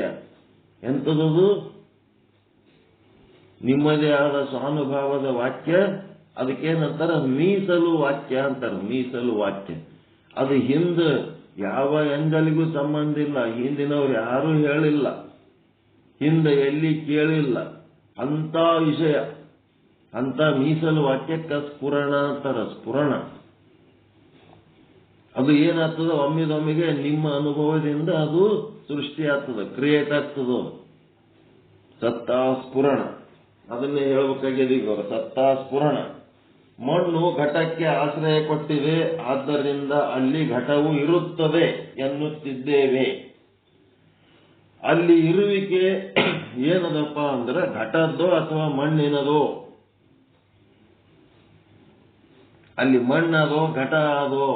ಆ ಘಟ ಏನದು ಸ್ವತಂತ್ರವಾಗಿ ಇರ್ಲಕ್ ಸಾಧ್ಯ ಇಲ್ಲ. ಮಣ್ಣಿನೊಳಗೆ ಅದು ಏನ್ ಮಾಡ್ಯದ? ತೋರ್ಲಿಕ್ಕತ್ತದ. ಆ ಘಟಕ್ಕೆ ಮಣ್ಣು ಏನ್ ಮಾಡ್ಯದ? ತನ್ನ ಸತ್ತಾ ಸ್ಫೂರ್ತಿಯನ್ನು ಕೊಟ್ಟದ ಅಂತೇಳಿ ಇದು ಸ್ಫುರಣ ಆಗ್ಬೇಕು, ನಮಗೆ ಉತ್ಪತ್ತಿ ಆಗ್ಬೇಕು. ಗಡಿಗೆ ಅನ್ನೋದು ವ್ಯಾವಹಾರಿಕವಾಗಿ ಅದನ್ನ ಮಣ್ಣು ಅಂತೇಳಿ ನಿಮ್ಮೊಳಗ ಸ್ಫುರಿಸಬೇಕು. ಸತ್ತೆಯ ಬಗ್ಗೆ ನಿಮ್ಮೊಳಗ ಮೀಸಲು ಆದಂತ ಒಂದು ವಿಚಾರ. ಮಣ್ಣಿನಿಂದ ಮಡಿಕೆ ಆಗ್ಯದ, ಅಲ್ಲಿ ಮಡಿಕೆ ಅಂತ ಏನಿಲ್ಲ, ಎಲ್ಲ ಮಣ್ಣೆ ಅದ. ಮಡಿಕೆಯ ಒಳಗನು ಮಣ್ಣೆ, ಮಡಿಕೆಯ ಹೊರಗನು ಮಣ್ಣೆ, ಅದು ಮಣ್ಣೆ ಅದ ಅನ್ನೋದು ಇದು ಸತ್ತಾ ಸ್ಫುರಣ. ನಿಮ್ಮೊಳಗ ಅದು ಮೀಸಲು ವಿಚಾರ ಸೃಷ್ಟಿ ಆಗ್ಬೇಕಾಗ. ಅಲ್ಲಿ ಗಡಿಗೆ ಏನಾಯ್ತು? ಈಗ ಮಣ್ಣು ಅಂತ ಹೇಳಿದ ಕೂಡಲೇ ಗಡಿಗೆ ಲಯ ಆಯ್ತು. ಗಡಿಗೆ ಲಯ ಆಯ್ತಲ್ರಿ? ಲಯಕರ್ತರು ನೀವೇ ಆದ್ರೆ ಇಲ್ಲ ಗಡಿಗೆಗೆ? ಮತ್ತ ಮಣ್ಣಿಗೆ ನೀವು ಗಡಿಗೆ ಅಂತೀರಲ್ಲ ವ್ಯಾವಹಾರಿಕವಾಗಿ. ಮತ್ತ ಗಡಿಗೆ ಸೃಷ್ಟಿಕರ್ತರು ಯಾರಾದ್ರಿ? ನೀವೇ. ಗಡಿಗೆಯ ಸೃಷ್ಟಿಕರ್ತರು ನೀವೇ. ಅಲ್ಲಿ ಇರೋದು ಮಣ್ಣದ, ಮಣ್ಣಿಗೆ ಗಡಿಗೆ ಅಂತೇಳಿ ನೀವು ಗಡಿಗೆ ಸೃಷ್ಟಿ ಮಾಡಿದ್ರಿ. ಮತ್ತ ಪಾರಮಾರ್ಥಿಕವಾಗಿ ನೋಡಿ ಅದು ಮಣ್ಣು ಅಂತ ತಿಳ್ಕೊಂಡು ಗಡಿಗೆ ಲಯ ಮಾಡಿದ್ರಿ. ವ್ಯಾವಹಾರಿಕವಾಗಿ ನೋಡಿ ಅದನ್ನು ಮಡಿಕೆ ಅಂತೇಳಿ ಮಣ್ಣನ್ನ ಮುಚ್ಚಿ ಹಾಕಿ ಮಡಿಕೆಯನ್ನೇ ಶ್ರೇಷ್ಠ ಮಾಡಿದ್ರಿ. ಈಗ ಮಡಿಕೆಯ ಸೃಷ್ಟಿಕರ್ತರು ನೀವೇ ಮತ್ತು ಮಡಿಕೆಯ ಲಯಕರ್ತರು ನೀವೇ. ಮಣ್ಣು ಘಟಕ್ಕೆ ಆಶ್ರಯ ಕೊಟ್ಟಿದೆ, ಆದ್ದರಿಂದ ಅಲ್ಲಿ ಘಟವು ಇರುತ್ತದೆ ಎನ್ನುತ್ತಿದ್ದೇವೆ. ಗಡಿಗೆ ಆದ ಅಂತೀವಿ. ಯಾವುದು? ವ್ಯಾವಹಾರಿಕ ದೃಷ್ಟಿಲಿಂದ. ಇರುವಿಕೆ ಏನದಲ್ಲ, ಆ ಇರುವಿಕೆ ಘಟದ್ದೋ ಅಥವಾ ಮಣ್ಣಿನದೋ ಅಂತ ಕೇಳಿದಾಗ ಎದ್ರದ್ದು ಹೇಳ್ತೀರಿ ನೀವು?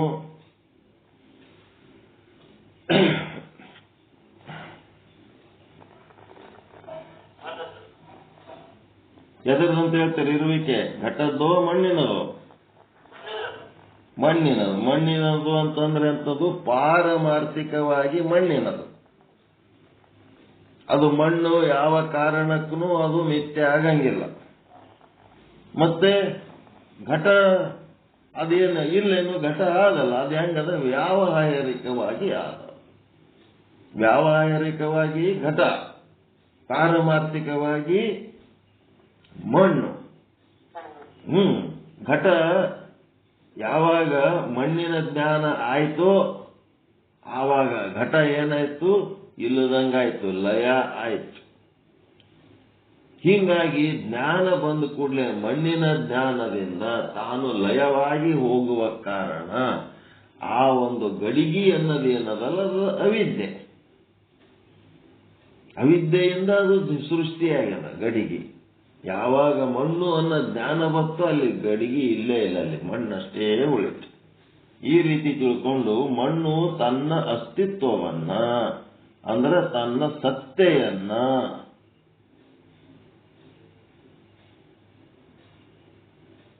ಅಸ್ತಿತ್ವ ಅಂದ್ರೆ ಸತ್ತೆಯನ್ನ ಏನ್ ಮಾಡ್ತು? ಘಟಕ್ಕೆ ಕೊಟ್ಟಿದೆ. ಹಾಗೆಯೇ ಈ ಜಗತ್ತಿನೊಳಗ ಬ್ರಹ್ಮನದು ಅಸ್ತಿತ್ವ, ಬ್ರಹ್ಮನ ಏನದು? ಸತ್ತೆ ಅಂತೇನದಲ್ಲ, ಅದು ಬ್ರಹ್ಮನದು ಅಸ್ತಿತ್ವ ಇರೋದು ಬ್ರಹ್ಮನದು. ಆದರೆ ತೋರುವಿಕೆ ಜಗತ್ತಿನದು. ವ್ಯಾವಹಾರಿಕವಾಗಿ ಜಗತ್ತು ಸತ್ಯ, ಆ ವ್ಯಾವಹಾರಿಕ ಸತ್ಯನೂ ಮಿಥ್ಯನೇ. ಆದರೆ ಪಾರಮಾರ್ಥಿಕವಾಗಿ ಬ್ರಹ್ಮ ಸತ್ಯ. ಹೀಗಾಗಿ ಏನ್ ಮಾಡಬೇಕು? ಮಾಯೆಯೊಳಗೆ ಅದು ತೋರ್ತಾ ಇದೆ. ಸತ್ತಾಸ್ಫುರಣ ಎಂದರೆ ತನ್ನ ಆಶ್ರಯದಲ್ಲಿರುವ ಮಾಯೆಗೆ ತನ್ನ ಸತ್ತೆಯನ್ನು ಅದಕ್ಕೆ ಕೊಡುವುದು. ಈ ಒಂದು ಸದ್ರೂಪ ಏನು ಆದಲ್ಲ ವಿಶೇಷಣ, ತನ್ನ ಆಶ್ರಯದೊಳಗೆ ಇದ್ದುದಕ್ಕೆ ತನ್ನ ಸದ್ರೂಪವನ್ನು ಅದಕ್ಕೆ ಕೊಟ್ಟುಬಿಟ್ಟ, ತನ್ನ ಸತ್ತೆಯನ್ನು ಅದಕ್ಕೆ ಕೊಟ್ಟದ್ದಕ್ಕೆ ಅದು ಮಾಯೆ ಅನ್ನೋದು ಅಲ್ಲಿ ಆಶ್ರಯ ತಗೊಂಡವ. ಅದು ಏನ್ ಮಾಡ್ತದ? ತನ್ನ ಸತ್ತೆಯನ್ನ ಕೊಟ್ಟು ತಾನು ವಿಷಯ ಆಗಿ ಆ ಮಾಯೆಯನ್ನ ಅದು ಏನ್ ಮಾಡ್ತದ? ಪ್ರಕಟ ಮಾಡ್ತದ. ಈಗ ಗಡಿಗೆ ಅನ್ನೋದು ಮಾಯೆಯ ಅವಿದ್ಯೆಯ ವಿಚಾರ, ಮಣ್ಣು ಅನ್ನೋದು ಪಾರಮಾರ್ಥಿಕ ವಿಚಾರ. ಅದು ತನ್ನ ಸತ್ತಾಸ್ಫೂರ್ತಿ ಕೊಟ್ಟು ಏನ್ ಮಾಡ್ಯದ? ಬ್ರಹ್ಮ ತಾನು ಇದ್ದು ಇಲ್ಲದಂಗಾಗಿ ಏನ್ ಮಾಡ್ತಾನ? ತಾನು ಇದ್ದು ಇಲ್ಲದಂಗಾಗಿ ಆ ಮಾಯೆಯಿಂದ ವ್ಯವಹಾರ ಮಾಡಿಸ್ತಾನೆ. ಮಾಯೆಲಿಂತ ವ್ಯವಹಾರ ಮಾಡಿಸ್ತಾನೆ. ಆ ಮಾಯೆನೇ ನೀನೇ ಫೇಮಸ್ ಆಗು, ನಿನ್ನ ಹೆಸರು ಬರಲಿ. ನನ್ನ ಹೆಸರೇನು ಇದ್ದರಂಗಿರ್ತದ, ಇಲ್ಲಂದ್ರೆ ಇಲ್ಲ. ಈಗ ನೋಡ್ರಿ, ಮನೆಯಾಗ ನೀವು ಮಾಡ್ತಿರಿಲ್ಲ, ಹಿರಿಯರಾದವರು ನಿಮ್ಮ ಅಕ್ಕ ತಂಗಿ ಅಣ್ಣ ತಮ್ಮ ಯಾರ್ಯಾರ ಬಂದಿದ್ರಂತಂದ್ರ ಅವ್ರಿಗೆ ನೀವೇನಾರ ಉಡುಗೊರೆಗಳು ಕೊಡಬೇಕು ಅಂತ ನಿಮಗೆ ಅನಿಸ್ತಿತ್ತು ಅಂತಂದ್ರೆ ನೀವೇನ್ ಮಾಡ್ತೀರಿ? ಡೈರೆಕ್ಟ್ ನೀವು ಕೊಡ್ತೀರಾ, ನಿಮ್ಮ ಹೆಂಡ್ರ ಮಕ್ಕಳ ಕೈಲೇ ಕೊಡಿಸ್ತೀರಾ?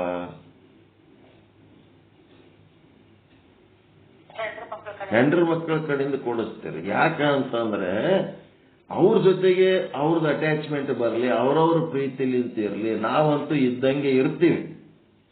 ನಾವು ಕೊಟ್ಟರು ಅಣ್ತಂದರು, ಕೊಡ್ಲಿಲ್ಲ ಅಂದ್ರೂ ಅಣ್ತಂದರು. ಆದ್ರೆ ಅಲ್ಲಿ ಕೊಡುಕೊಳ್ಳುವ ವ್ಯವಹಾರ ಹೆಂಡ್ರ ಮಕ್ಕಳ ಕೈಲಿಂದ ಮಾಡಿಸಿದಾಗ ಅವ್ರವ್ರಿಗೊಂದು ಪ್ರೀತಿ ಬರಲಿ ಅನ್ನೋದು. ಹಂಗ ಇಲ್ಲಿ ಬ್ರಹ್ಮ ಏನ್ ಮಾಡ್ತಾನ, ತನ್ನ ಸತ್ತಾ ಸ್ಫೂರ್ತಿಯನ್ನು ಆ ಮಾಯೆಗೆ ಕೊಟ್ಟು ಆ ಮಾಯೆಯಿಂದ ವ್ಯವಹರಿಸಿ ಆ ಮಾಯೆಯನ್ನ ಶ್ರೇಷ್ಠ ಮಾಡ್ಲಕ್ ಹೋಗ್ತಾನ. ತಾನು ಇದ್ದು ಇಲ್ದಂಗ ಆಗ್ತಾನ.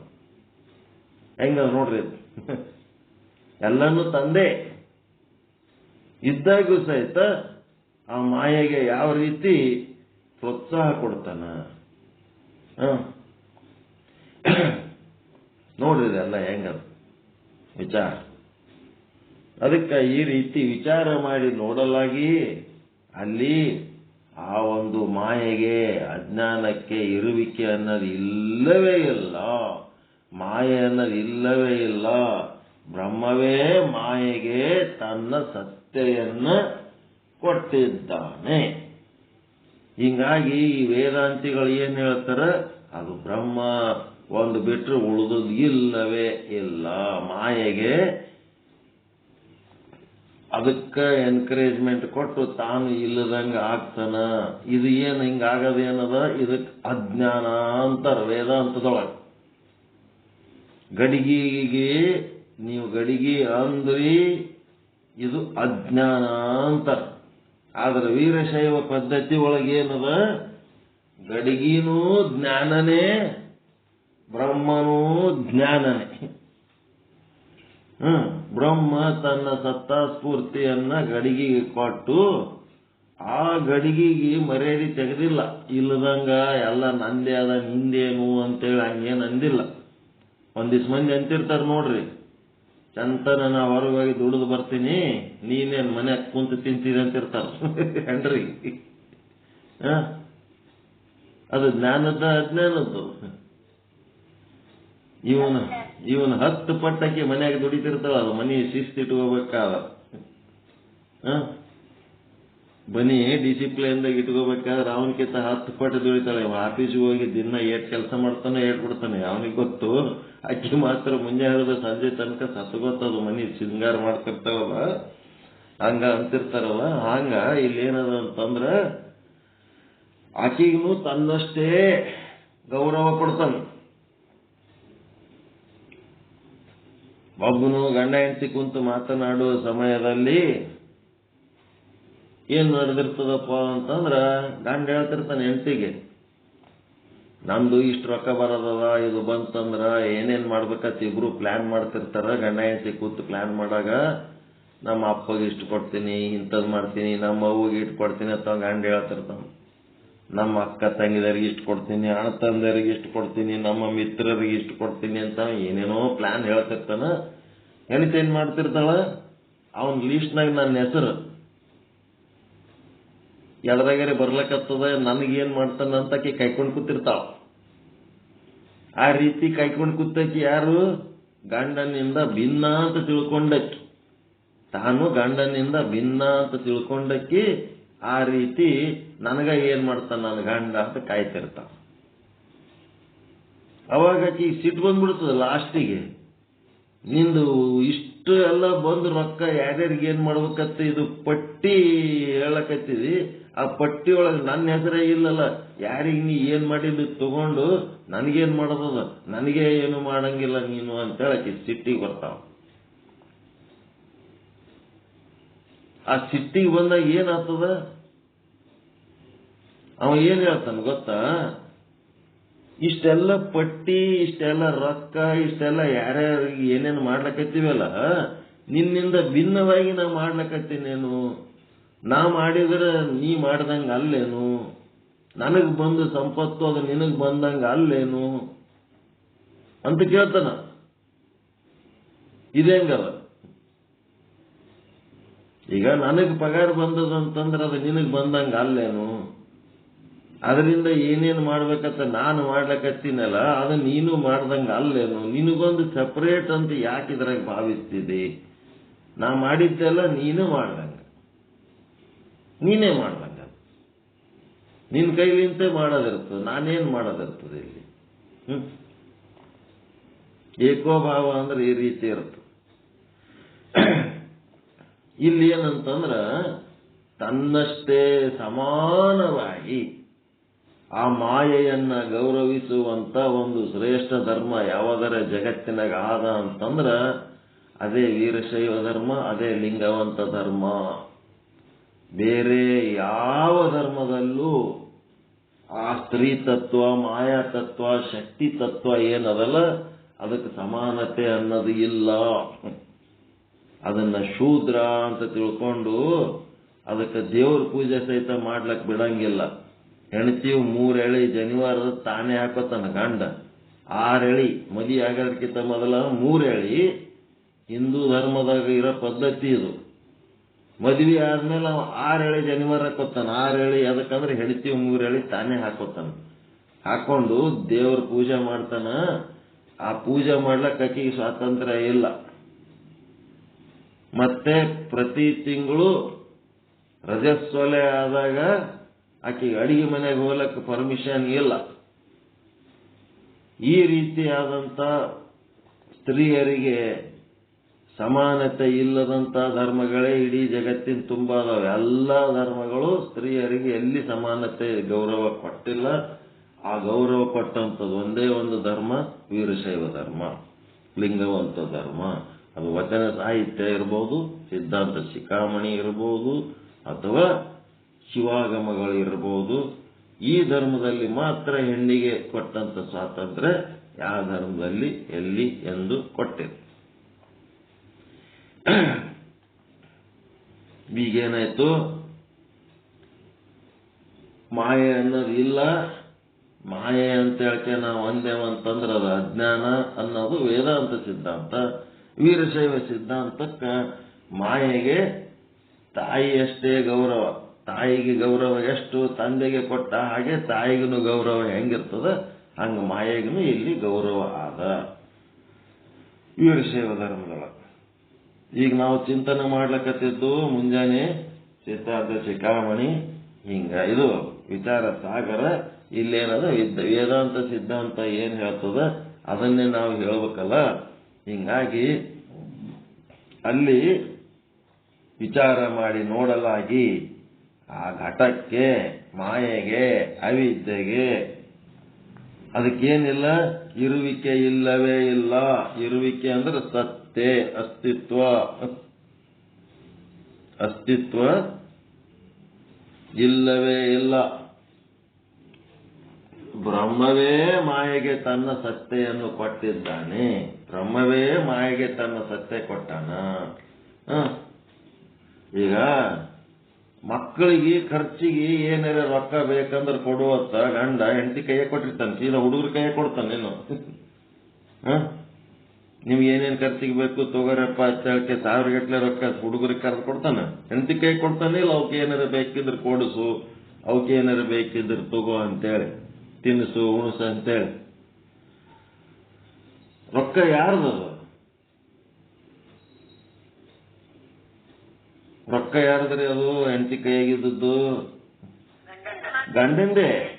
ಗಂಡಂದೇ ಇದ್ರೂ ಸಹಿತ ಆಕಿ ತಾಯಿ ಅದಕ್ಕೆ ಏನ್ ಮಾಡ್ತಾವ, ತನ್ನ ರೊಕ್ಕ ಅಂತ ಅಭಿಮಾನ ತಾಳಿ ಮಕ್ಕಳಿಗೆ ಅದಕ್ಕೊಂದು ಕ್ರಮಬದ್ಧವಾಗಿ ಖರ್ಚು ಮಾಡಿ ಬೆಳೆಸ್ತಾವ ಇಲ್ಲ? ತಾಯಿದು ಒಂದು ಪಾತ್ರ ಅದ ಇಲ್ಲ ಅದನ್ನು ಖರ್ಚು ಮಾಡೋದ್ರಾಗ? ಮತ್ತೆ ಆ ತಾಯಿಗೂ ಗೌರವ ಕೊಡ್ಲೇಬೇಕು. ತಂದೆಗೆ ಅದು ರೊಕ್ಕ ನಾ ಮಾಪ್ ಕೊಟ್ಟಾನ, ನಿಂದೆ ನಡಿ ನಿಂದೇನಂತ ಹೇಳಕ್ಕೆ ಹಾರಿ ಹೊಡೆದ್ರ, ನೀ ಮಾಪ್ ಕೊಟ್ಟಾನ ನೀನೇ ತಗೋತ ಬಿಸಾಕಿ ಬಿಡ್ತಾಳ, ಮಕ್ಕಳ ಕೈಗೆ ಹಾಕಿ ಬಿಡ್ತಾಳ. ತಗೊಂಡು ಅವ್ರಿಗೆ ಏನಾರ ಮಾಡ್ಕೊರ. ಏನ್ ಮಾಡ್ಲಕ್ ಬರ್ತದ? ಏನು ತಿಳಿಯಂಗಿಲ್ಲ ಅವಕ್ಕೆ. ಹೆಂಡತಿ ಅಂದ್ರ ಬಟನ್ ಇದ್ದಂಗ, ಗಂಡ ಅಂದ್ರ ಕರೆಂಟ್ ಇದ್ದಂಗ. ಬಟನ್ ಇರ್ಲಿಲ್ಲ ಅಂತಂದ್ರ ಕರೆಂಟ್ ಹರಿದ್ ಬಿಟ್ರ ಮಕ್ಕಳು ಉಳಿತಾವೇನಲ್ಲಿ? ಬೆಳಕು ಎಷ್ಟು ಬೇಕು, ಗಾಳಿ ಎಷ್ಟು ಬೇಕು, ಅದೆಲ್ಲ ನೀಟಾಗಿ ಏನು ವ್ಯವಸ್ಥೆ ಮಾಡ್ತಿರ್ತಾವ. ಆ ವ್ಯವಸ್ಥೆಗೆ ನಾವು ಗೌರವಿಸಬೇಕು. ಹಿಂಗಾಗಿ ಈಗ ದೃಷ್ಟಾಂತ ಏನ್ ಹೇಳ್ತಾರ, ಒಬ್ಬ ಶ್ರೀಮಂತನ ಮನೆಯಲ್ಲಿ ಒಬ್ಬ ಆಳು ಮಗ. ಅವನು ಮಗನಿಗೆ ಒಂದು ಮಗ ಇರ್ತದ, ಆಳ ಮಗನಿಗೆ ಒಂದು ಮಗ ಇರ್ತದ, ಮತ್ತ ಸಾವುಕಾರಿಗೂ ಒಂದು ಮಗ ಇರ್ತದ. ಎರಡೂ ಮಕ್ಕಳಿಗೆ ಮದುವೆ ಸಾವುಕಾರನೇ ಮಾಡ್ಲಿಕ್ಕತ್ತಾನ. ಎರಡೂ ಮಕ್ಕಳಿಗೆ ನಾವು ಮದುವೆ ಸಾವುಕಾರನೇ ಮಾಡ್ಲಿಕ್ಕತ್ರ ಎಡ್ಡು ಮಕ್ಕಳಿಗೆ ಭೇದ ಭಾವ ಮಾಡ್ಲಾರ್ದಂಗ ಬಟ್ಟಿ ಬರೀ ಸೇಮ್ ತಂದ್ಬಿಟ್ಟನ. ಆಳು ಮಗನ ಮಗ ಮತ್ತು ಸೊಸೆಯರು ಕೂಡ ಸಾಹುಕಾರನ ಮಗನ ಮತ್ತು ಸೊಸೆಯರ ಹಾಗೇ ಕಾಣ್ತಾ ಇದ್ದಾರ. ಮದುವೆ ಮಂಟಪದೊಳಗೆ ಒಂದೇ ರೀತಿ ಕಂಡ್ರೂ ಸಹಿತ ಆ ಸಾಹುಕಾರನ ಮಗ ಸೊಸಿಗೆ ಹೋಗ್ತದ ಹೊರತು ಆಳ ಮಗನ ಮಗ ಸೊಸಿಗೆ ಹೋಗಂಗಿಲ್ಲ. ಅಂದ್ರೆ ಆ ಸಾಹುಕಾರ ತನ್ನ ಸತ್ತಾಸ್ಫೂರ್ತಿಯನ್ನು ತನ್ನ ಮಗ ಸೊಸಿಗೆ ಕೊಡ್ತಾನ, ಆಳ ಮಗನಿಗೆ ಕೊಡಂಗಿಲ್ಲ. ಹಂಗ ಆ ಆಳ ಮಗಂದ ಅದ್ರೊಳಗೆ ಏನೇನು ಇಲ್ಲ ಅನ್ನಂಗ ಹೇಳೋದಕ್ಕ ಇಂಥ ದೃಷ್ಟಾಂತವನ್ನು ಹೇಳಿದರು. ಅದರಂತೆಯೇ ಚೇತನದ ಸತ್ತಾಸ್ಫೂರ್ತಿ ಮಾಯೆಗೆ ಇದೆ. ಹೆಂಗ ಚೇತನದ ಸತ್ತಾಸ್ಫೂರ್ತಿ ಮಾಯೆಗೆ ಇದೆ? ಯಾವ ರೀತಿ? ಸಾಹುಕಾರನ ಸತ್ತಾಸ್ಫೂರ್ತಿ ಆಳು ಮಗನ ಮಗ ಸೊಸೆಗೆ ಮದುವೆಯಲ್ಲಿ ಇದ್ದ ಹಾಗೆ ಮಾಯೆಗೆ ಸ್ವಂತದ ಸತ್ಯ ಇಲ್ಲ. ಆ ಆಳು ಮಗನಿಗೆ ತನ್ನ ಮಗನಿಗೆ ಮದುವೆ ಮಾಡಂತ ಶಕ್ತಿ ಅವನಿಗೆ ಇಲ್ಲ.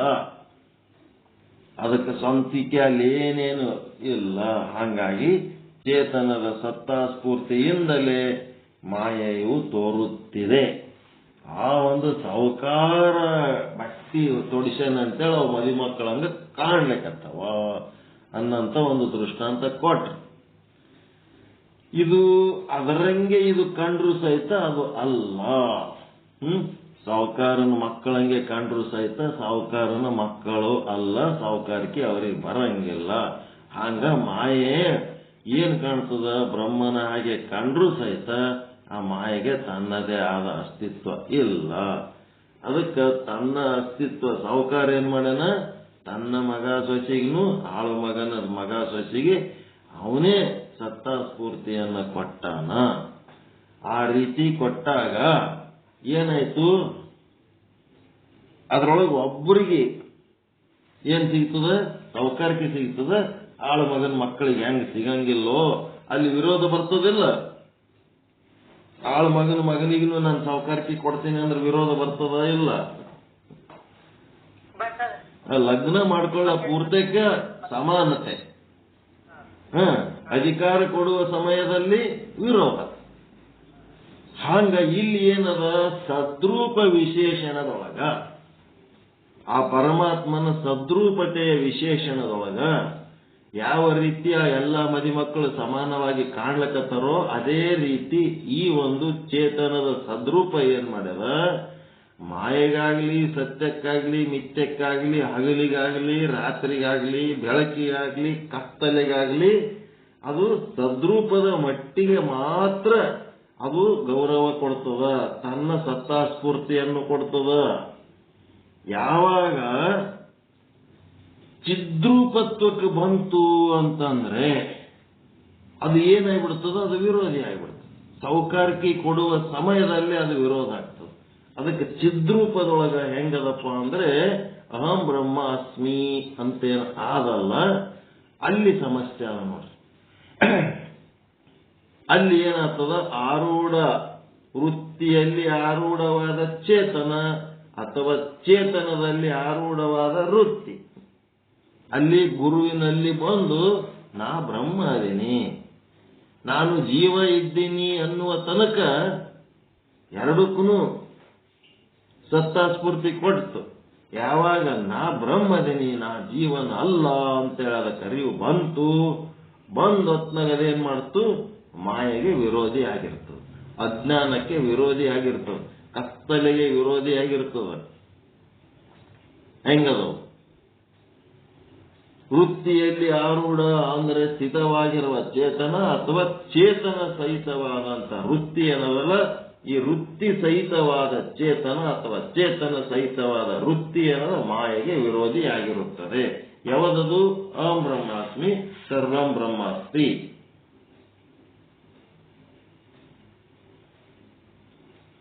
ಈ ದಿವ್ಯ ದೃಷ್ಟಿ ಏನದಲ್ಲ, ಈ ದಿವ್ಯ ದೃಷ್ಟಿಯನ್ನು ಹೊಂದಿದ್ರಿ ಅಂತಂದ್ರೆ ಅದು ಅಜ್ಞಾನದ ವಿರೋಧಿ ಆಗ್ತದೆ. ದಿವ್ಯ ದೃಷ್ಟಿ ಇರಲಾರ್ದಕ್ಕ ಏನಾಗ್ಲಿಕ್ಕತ್ತದ, ಅಜ್ಞಾನ ಸಮೇತ ಅವಿವೇಕಿಯಾಗಿ ಜೀವನ ಮಾಡ್ಲಿಕ್ಕತ್ತದ. ಯಾವಾಗ ಜ್ಞಾನ ಬಂತು ಆ ಜ್ಞಾನ ಅಜ್ಞಾನದ ವಿರೋಧಿಯಾದ. ಸಾಮಾನ್ಯ ಚೇತನ ಅಂದ್ರೆ ಅದು ಹೆಂಗಿರ್ತದಂದ್ರೆ ಅದರೊಳಗೆ ವೃತ್ತಿ ಇಲ್ಲ, ಅಹಂ ಬ್ರಹ್ಮಾಸ್ಮಿ ವೃತ್ತಿ ಇಲ್ಲ. ಸಾಮಾನ್ಯ ಚೇತನದೊಳಗೆ ಅಹಂ ಬ್ರಹ್ಮಾಸ್ಮಿ ವೃತ್ತಿ ಇಲ್ಲ. ಅದಕ್ಕೇನಂತಾರ ವೃತ್ತಿ ರಹಿತವಾದ ಚೇತನ. ಅದು ಕೇವಲ ಚೇತನ, ವೃತ್ತಿ ರಹಿತವಾದ ಚೇತನ. ಅಂದ್ರೆ ಸದ್ರೂಪ ಬ್ರಹ್ಮವು ಮಾಯೆಗೆ ವಿರೋಧಿ ಅಲ್ಲ.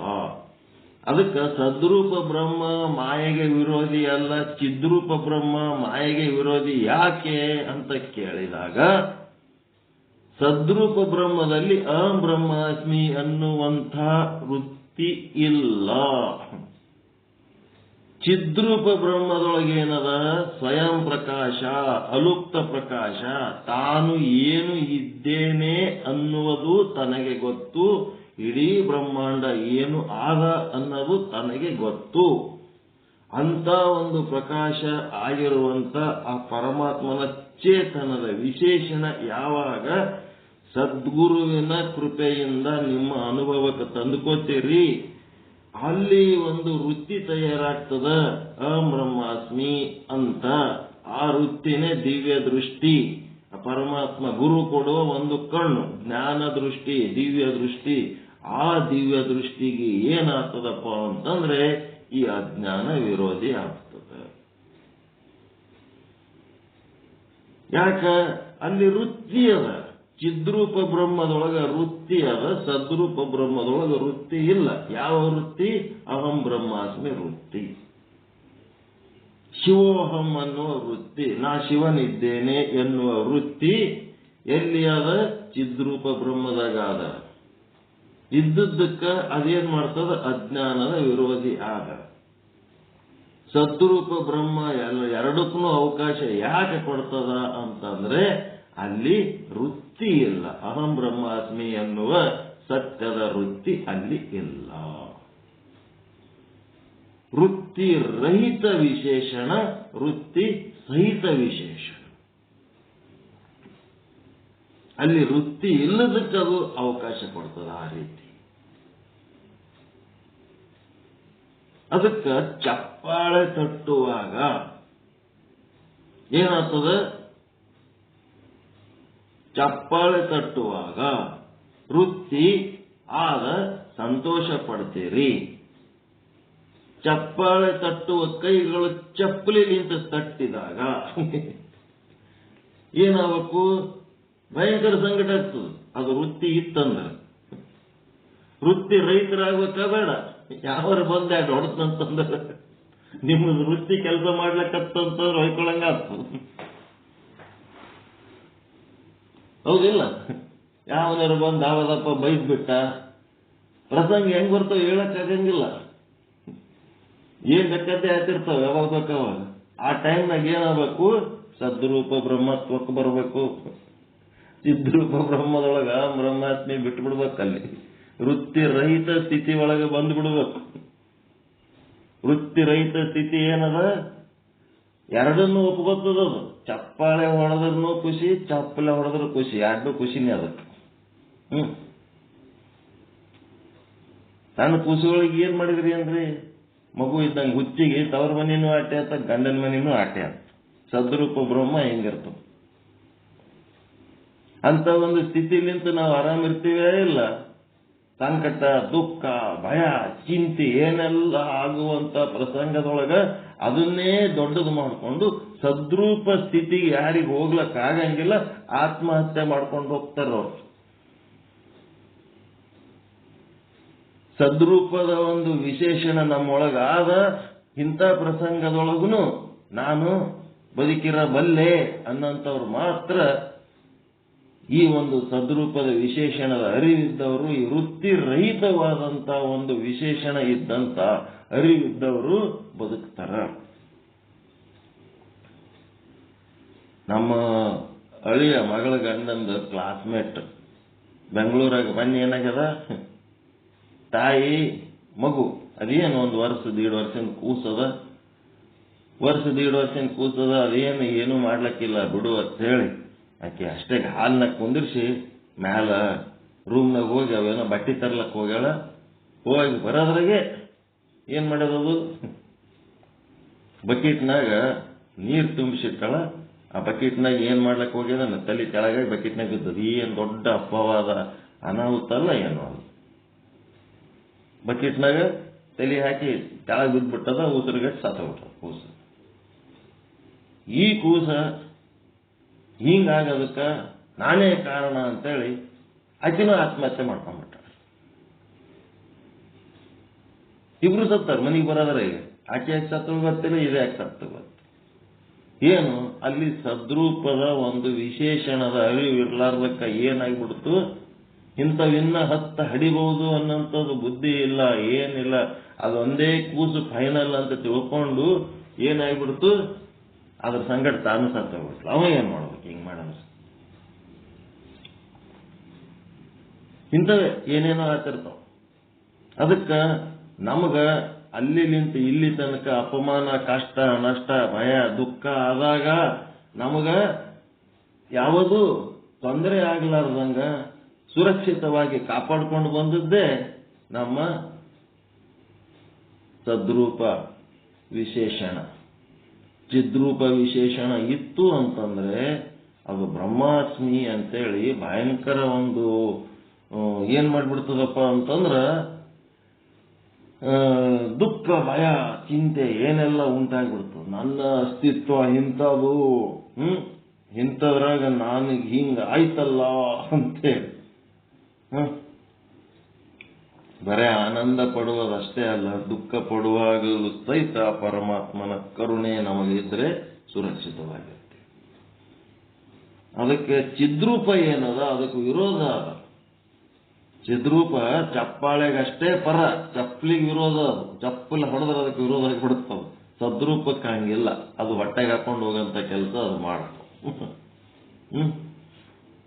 ಅದಕ್ಕೆ ವೃತ್ತಿ ಸಹಿತ ಈಗ ನೀವೇನ್ ಅರ್ಥ ಮಾಡ್ಕೋಬೇಕೀಗ, ಸದ್ರೂಪ ಮತ್ತು ಚಿದ್ರೂಪದಾಗಿರೋದು ವ್ಯತ್ಯಾಸ ಏನದ? ಸದ್ರೂಪ ಅದು ವೃತ್ತಿ ರಹಿತ ಚೇತನ ಅದ, ಚಿದ್ರೂಪ ವೃತ್ತಿ ಸಹಿತವಾದ ಚೇತನ ಅದ. ಅದು ವೃತ್ತಿ ರಹಿತ ಚೇತನವಾಗಿದ್ದಕ್ಕ ಅದಕ್ಕೆ ಸಾಮಾನ್ಯ ಚೇತನ ಅಂತಾರ. ಅದು ಏನದ ಅಂತಂದ್ರೆ ಅಜ್ಞಾನಕ್ಕೆ ವಿರೋಧಿ ಅಲ್ಲ. ಈ ವೃತ್ತಿ ಸಹಿತವಾದ ಚೇತನ ಏನ್ ಆದಲ್ಲ, ಇದು ಏನತ್ತಪ್ಪ ಅಂತಂದ್ರೆ ಇದಕ್ಕೆ ವಿಶೇಷ ಚೇತನ ಅಂತಾರ. ಇದು ಏನದ ಅಂದ್ರೆ ಅಜ್ಞಾನಕ್ಕೆ ಪಕ್ಕ ವಿರೋಧಿ ಆದಾಯಿತು.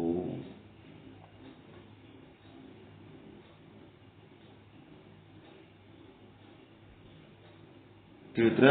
ವಿಶೇಷ ಚೇತನವು ಅಂದರೆ ವೃತ್ತಿ ಸಮೇತವಾದ ಚೇತನವು ಅಥವಾ ಚೇತನ ಸಮೇತವಾದ ವೃತ್ತಿಯು ಅಂದ್ರೆ ಚಿದ್ರೂಪ ಬ್ರಹ್ಮತ್ವವು ಮಾಯೆಗೆ, ಅಜ್ಞಾನಕ್ಕೆ, ಅವಿದ್ಯೆಗೆ ವಿರೋಧಿಯಾಗಿರುತ್ತದೆ. ಅದನ್ನೇ ಅಹಂ ಬ್ರಹ್ಮಾಸ್ಮಿ ವೃತ್ತಿ ಎನ್ನುವುದು. ಅಜ್ಞಾನದ ವಿರೋಧಿ, ಕತ್ತಲೆಯ ವಿರೋಧಿ, ಅಪಮಾನದ ವಿರೋಧಿ, ದುಃಖದ ವಿರೋಧಿ, ಭಯದ ವಿರೋಧಿ. ಹೀಗಾಗಿ ನೀವು ಅಹಂ ಬ್ರಹ್ಮಾಸ್ಮಿ ಆಯ್ತು ಅಂತಂದ್ರ ಅಲ್ಲಿ ಅವನ್ನೆಲ್ಲ ಹೊಡೆದು ಓಡಿಸಂತ ಶಕ್ತಿ ಅದಕ್ಕಾದ. ಗುರುಗಳ ಮುಖದಿಂದ ತತ್ವಮಚ್ಚಾದಿ ವಾಕ್ಯಗಳ ಶ್ರವಣ ಮನನಾದಿಗಳಿಂದ ಉಂಟಾದ ಅಹಂ ಬ್ರಹ್ಮಾಸ್ಮಿ ವೃತ್ತಿ, ಗುರುಗಳ ಹತ್ರ ಕುಳಿತು ಈ ವೃತ್ತಿಯನ್ನ, ಈ ಒಂದು ಜ್ಞಾನವನ್ನ, ಜ್ಞಾನದ ದೃಷ್ಟಿಯನ್ನ ಯಾರು ಪಡ್ಕೋತೀರಿ ಆ ಚೇತನ ಏನದ ಅವಿದ್ಯೆಗೆ ವಿರೋಧಿಯಾಗಿರುತ್ತದೆ. ಕವಿತ್ವದ ಯಾವ 3 ಪಾದಗಳಿಂದ ಮಾಯೆಯ ಸ್ವರೂಪ ಹೇಳಲ್ಪಟ್ಟಿತು. ಈ ಪ್ರಕಾರವಾಗಿ ಜಗತ್ತಿನ ಉತ್ಪತ್ತಿಯ ವಿಚಾರವಾಗಿ ಮಾಯೆಯ ಬಗ್ಗೆ ಇಲ್ಲಿಯ ಪರ್ಯಂತ ಹೇಳಲಾಯಿತು. ಜಗತ್ತು ಯಾಕೆ ಉತ್ಪತ್ತಿ ಆಯಿತು, ಜಗತ್ತಿನೊಳಗಿನ ವಸ್ತುಗಳು ಎದರಿಂದ ಉತ್ಪತ್ತಿ ಆಗ್ಯಾವ ಅಂತಂದ್ರ ನಮ್ಮಲ್ಲಿರುವ ವ್ಯಾವಹಾರಿಕ ದೃಷ್ಟಿಲಿಂತ ಜಗತ್ತು ಸೃಷ್ಟಿಯಾಗ್ಯಾವ. ಅಲ್ಲಿ ಇರೋದೇನದ ಬ್ರಹ್ಮ ಒಂದೇ ಅದ. ಆ ಬ್ರಹ್ಮವನ್ನು ಒಂದೇ ಒಂದು ವಸ್ತುವಿಗೆ ನಾವು ನಾನಾ ರೀತಿ ಹೆಸರುಗಳು ಕೊಟ್ಟಿವಿ. ಬಂಗಾರದ ಅಂಗಡಿಯಾಗ ಬಂಗಾರ ಒಂದೇ ಅದ. ಬಂಗಾರದ ನಾನಾ ರೀತಿ ಆಕಾರಗಳು, ರೂಪಗಳು, ಮತ್ತೇನೇನದಾವಲ್ಲ ಅವಕ್ಕೆಲ್ಲ ನಾವು ಬುದ್ಧಿಲಿಂತ ಏನ್ ಮಾಡೀವಿ, ಅದಕ್ಕೆ ನೆಕ್ಲೆಸ್ ಅಂದ್ಬಿಟ್ಟಿವಿ. ನೆಕ್ಲೆಸ್ ಅನ್ನೋದು ಎದರಿಂದ ತಯಾರಾಗ್ಯದ? ನಮ್ಮ ಬುದ್ಧಿಲಿಂತ ತಯಾರಾಗ್ಯದ. ಅಲ್ಲಿರೋದೇನದ? ಬಂಗಾರೇ ಅದು. ಬಂಗಾರ ಅನ್ನೋದು ಬಿಟ್ಟು ನಾವು ನೆಕ್ಲೆಸ್ ಅಂದ್ಬಿಟ್ಟಿವಿ. ಅಂದದ್ದಕ್ಕೆ ನೆಕ್ಲೆಸ್ ಅಂದದಕ್ಕೆ ಏನಾಯ್ತು? ಬಂಗಾರ ಮರ್ತು ಹೋಗ್ಬಿಡ್ತು. ಬರೀ ನೆಕ್ಲೆಸ್ಸೇ ಮುಖ್ಯ ಆಗಿಬಿಡ್ತಾರೆ. ನಾವು ಬಂಗಾರ ಅನ್ನೋದು ತಲೆಗೆ ಇಟ್ಕೊಂಡಿದ್ದೇವೆ ಅಂತಂದ್ರೆ ಅಲ್ಲಿ ನೆಕ್ಲೆಸ್ಸೇ ಇಲ್ಲ. ತಿಳಿತ್ರ? ಅದಕ್ಕೆ ಜಗತ್ತಿನ ಎಷ್ಟು ವಸ್ತುಗಳವ ಅವೆಲ್ಲಕ್ಕೂ ನಾವೇನು ನಾಮರೂಪಗಳಿಂದ ಗುರುತಿಸ್ಲಕತ್ತೀವಲ್ಲ ಅದೆಲ್ಲ ನಾವೇ ಅದರ ಸೃಷ್ಟಿಕರ್ತರು. ಅವೆಲ್ಲವೂ ಸುಳ್ಳದವ. ಬ್ರಹ್ಮ ಒಂದೇ ಸತ್ಯ ಆದ ಅಂತಂದ್ರೆ ನಾವೇ ಅದರ ಲಯಕರ್ತರು. ಹೆಂಗದ ವೈಚಾರಿಕತೆ? ಗಡಿಗಿನ್ನ ಸೃಷ್ಟಿ ಮಾಡಿದವರು ನಾವೇ, ಗಡಿಗಿನ್ನ ಲಯ ಮಾಡಿದವರು ನಾವೇ. ಗಡಿಗಿನ ಹೆಂಗ್ ಸೃಷ್ಟಿ ಮಾಡ್ತೀರಿ ನೀವು? ಮಣ್ಣಿನಿಂದ ಅಲ್ಲ, ಅಜ್ಞಾನದಿಂದ. ನೀವೇನ್ ಮಣ್ಣು ತಗೊಂಡು ಗಡಿಗೆ ಮಾಡಿರ? ಮಡಿಕೆ ಮಾಡೇ ಇಲ್ಲ, ನೀವೇನು ಮಾಡಿಲ್ಲ. ಇಲ್ಲ ಕುಂತಲ್ಲ ವೈಚಾರಿಕತೆಯಿಂದ ಏನ್ ಮಾಡ್ಲಕತ್ತೀರಿ? ಮಣ್ಣಿಗೆ ಗಡಿಗೆ ಅನ್ಲಕತ್ತೀರಿ. ಮಣ್ಣಿಗೆ ಗಡಿಗೆ ಅನ್ಲಕತ್ತೀರಿ ನೀವು. ಯಾಕ? ಮಣ್ಣನ್ನು ಮರ್ತದ್ದಕ್ಕ. ಮಣ್ಣನ್ನು ಮರ್ತದ್ದಕ್ಕ ಏನಾಯ್ತು? ಗಡಿಗೆ ಅನ್ಲಕತ್ತೀರಿ. ನೀವೇ ಗಡಿಗೆ ಸೃಷ್ಟಿ ಮಾಡಿಬಿಟ್ರಿ. ಈಗ ಅದು ಮಣ್ಣವ, ಅದಕ್ಕೆ ಗಡಿಗೆ ಅಂತೇಳಿ ಅದಕ್ಕೊಂದು ಹೆಸರು ಕೊಟ್ಟು ನೀವೇ ಸೃಷ್ಟಿ ಮಾಡಿದ್ರಿ. ಮತ್ತ ಆ ಗಡಿಗೆ ಮುಂದೆ ಕುಂತಾಗ ಇದು ಗಡಿಗೆ ಅಲ್ಲ, ಇದು ಮಣ್ಣದ ಅಂದ್ಬಿಟ್ರಿ ಅಂದ್ರೆ ಆ ಗಡಿಗೆ ಲಯ ಆಗಿ ಹೋಗ್ಬಿಡ್ತು. ಗಡಿಗೆ ಇಲ್ಲವೇ ಇಲ್ಲ. ಅಲ್ಲಿರುವ ಲೀಲೆ ಮಣ್ಣಿಂದೆ. ಮಣ್ಣನ್ನು ಮರಿತಾಗ ಗಡಿಗೆ, ಮಣ್ಣನ್ನು ಅರಿತಾಗ ಅಲ್ಲಿ ಗಡಿಗೆ ಇಲ್ಲ. ಅಲ್ಲಿ ವಿಚಾರ ಮಾಡಿ ನೋಡಲಾಗಿ ಅಲ್ಲಿ ಗಡಿಗೆ ಅನ್ನೋದು ಇಲ್ಲವೇ ಇಲ್ಲ. ಯಾವುದು ಇಲ್ಲ ಅದನ್ನೇ ನಾವು ಸೃಷ್ಟಿ ಮಾಡ್ಲಕತ್ತೀವಿ. ಅದಕ್ಕೆ ಜಗತ್ತ ಅನ್ನೋದು. ಜಗನ್ಮಿಥ್ಯ ಅಂತಂದ್ರೆ ಅದೇ. ನಾಮ ರೂಪಗಳು ಏನೇನದವೋ ಅವೆಲ್ಲ ಓಸು ಮಿಥ್ಯ. ಅಲ್ಲಿರೋದು ಬ್ರಹ್ಮ ಒಂದೇ ಸತ್ಯ. ಬಂಗಾರದ ಅಂಗಡಿಯಾಗ ಬಂಗಾರ ಸತ್ಯ, ಕುಂಬಾರನ ಮನೆಯೊಳಗ ಮಣ್ಣು ಸತ್ಯ. ಅದೇ ರೀತಿ ಇಡೀ ಜಗತ್ತಿನೊಳಗೆ ಬ್ರಹ್ಮ ಒಂದೇ ಸತ್ಯ. ನಾಮ ರೂಪ ಕ್ರಿಯೆಗಳು ಎಷ್ಟೇ ಭಿನ್ನವಾಗಿದ್ರೂ ಸಹಿತ ಅಲ್ಲಿ ಬ್ರಹ್ಮ ಎನ್ನುವ ಒಂದೇ ಒಂದು ಸತ್ಯ. ಆ ಬ್ರಹ್ಮನಿಂದ ಭಿನ್ನವಾದ ಎಲ್ಲಾ ವಿಚಾರಗಳು ಮಿಥ್ಯ. ಪದಾರ್ಥಗಳು ಅಂದ್ರೆ ಏನೋ ಒಂದು ವಸ್ತು ಅಂತ ತಿಳ್ಕೊಂಡ್ರಿ. ಪದ ಅರ್ಥ ಅಂದ್ರೆ, ಪದ ಅಂದ್ರೆ ಗಡಿಗೆ. ಆ ಪದ ಗಡಿಗೆಗೆ ಅರ್ಥ ಮಾಡ್ಕೊಂಡ್ರಿ. ಗಡಿಗೆ ಅಂದ್ರೆ ಹಿಂಗಿರ್ತದ ಅಂತ ಹೇಳಿ, ಅದೇ ಪದ ಅರ್ಥ. ಆ ಪದಾರ್ಥ ಸುಳ್ಳು, ಮಣ್ಣು ಸತ್ಯ. ಅಜ್ಞಾನದಿಂದ ಸೃಷ್ಟಿಯಾದ ಪದಾರ್ಥಗಳೆಲ್ಲ ಸುಳ್ಳು, ಜಗನ್ಮಿಥ್ಯ. ಅಲ್ಲಿ ಮಣ್ಣು ಸತ್ಯ, ಜಗತ್ತಿನೊಳಗೆ ಬ್ರಹ್ಮ ಸತ್ಯ. ಆ ಬ್ರಹ್ಮನಲ್ಲಿ ಕಲ್ಪಿಸಿದಂತ ನಾಮರೂಪಗಳೆಲ್ಲ ಮಿಥ್ಯ.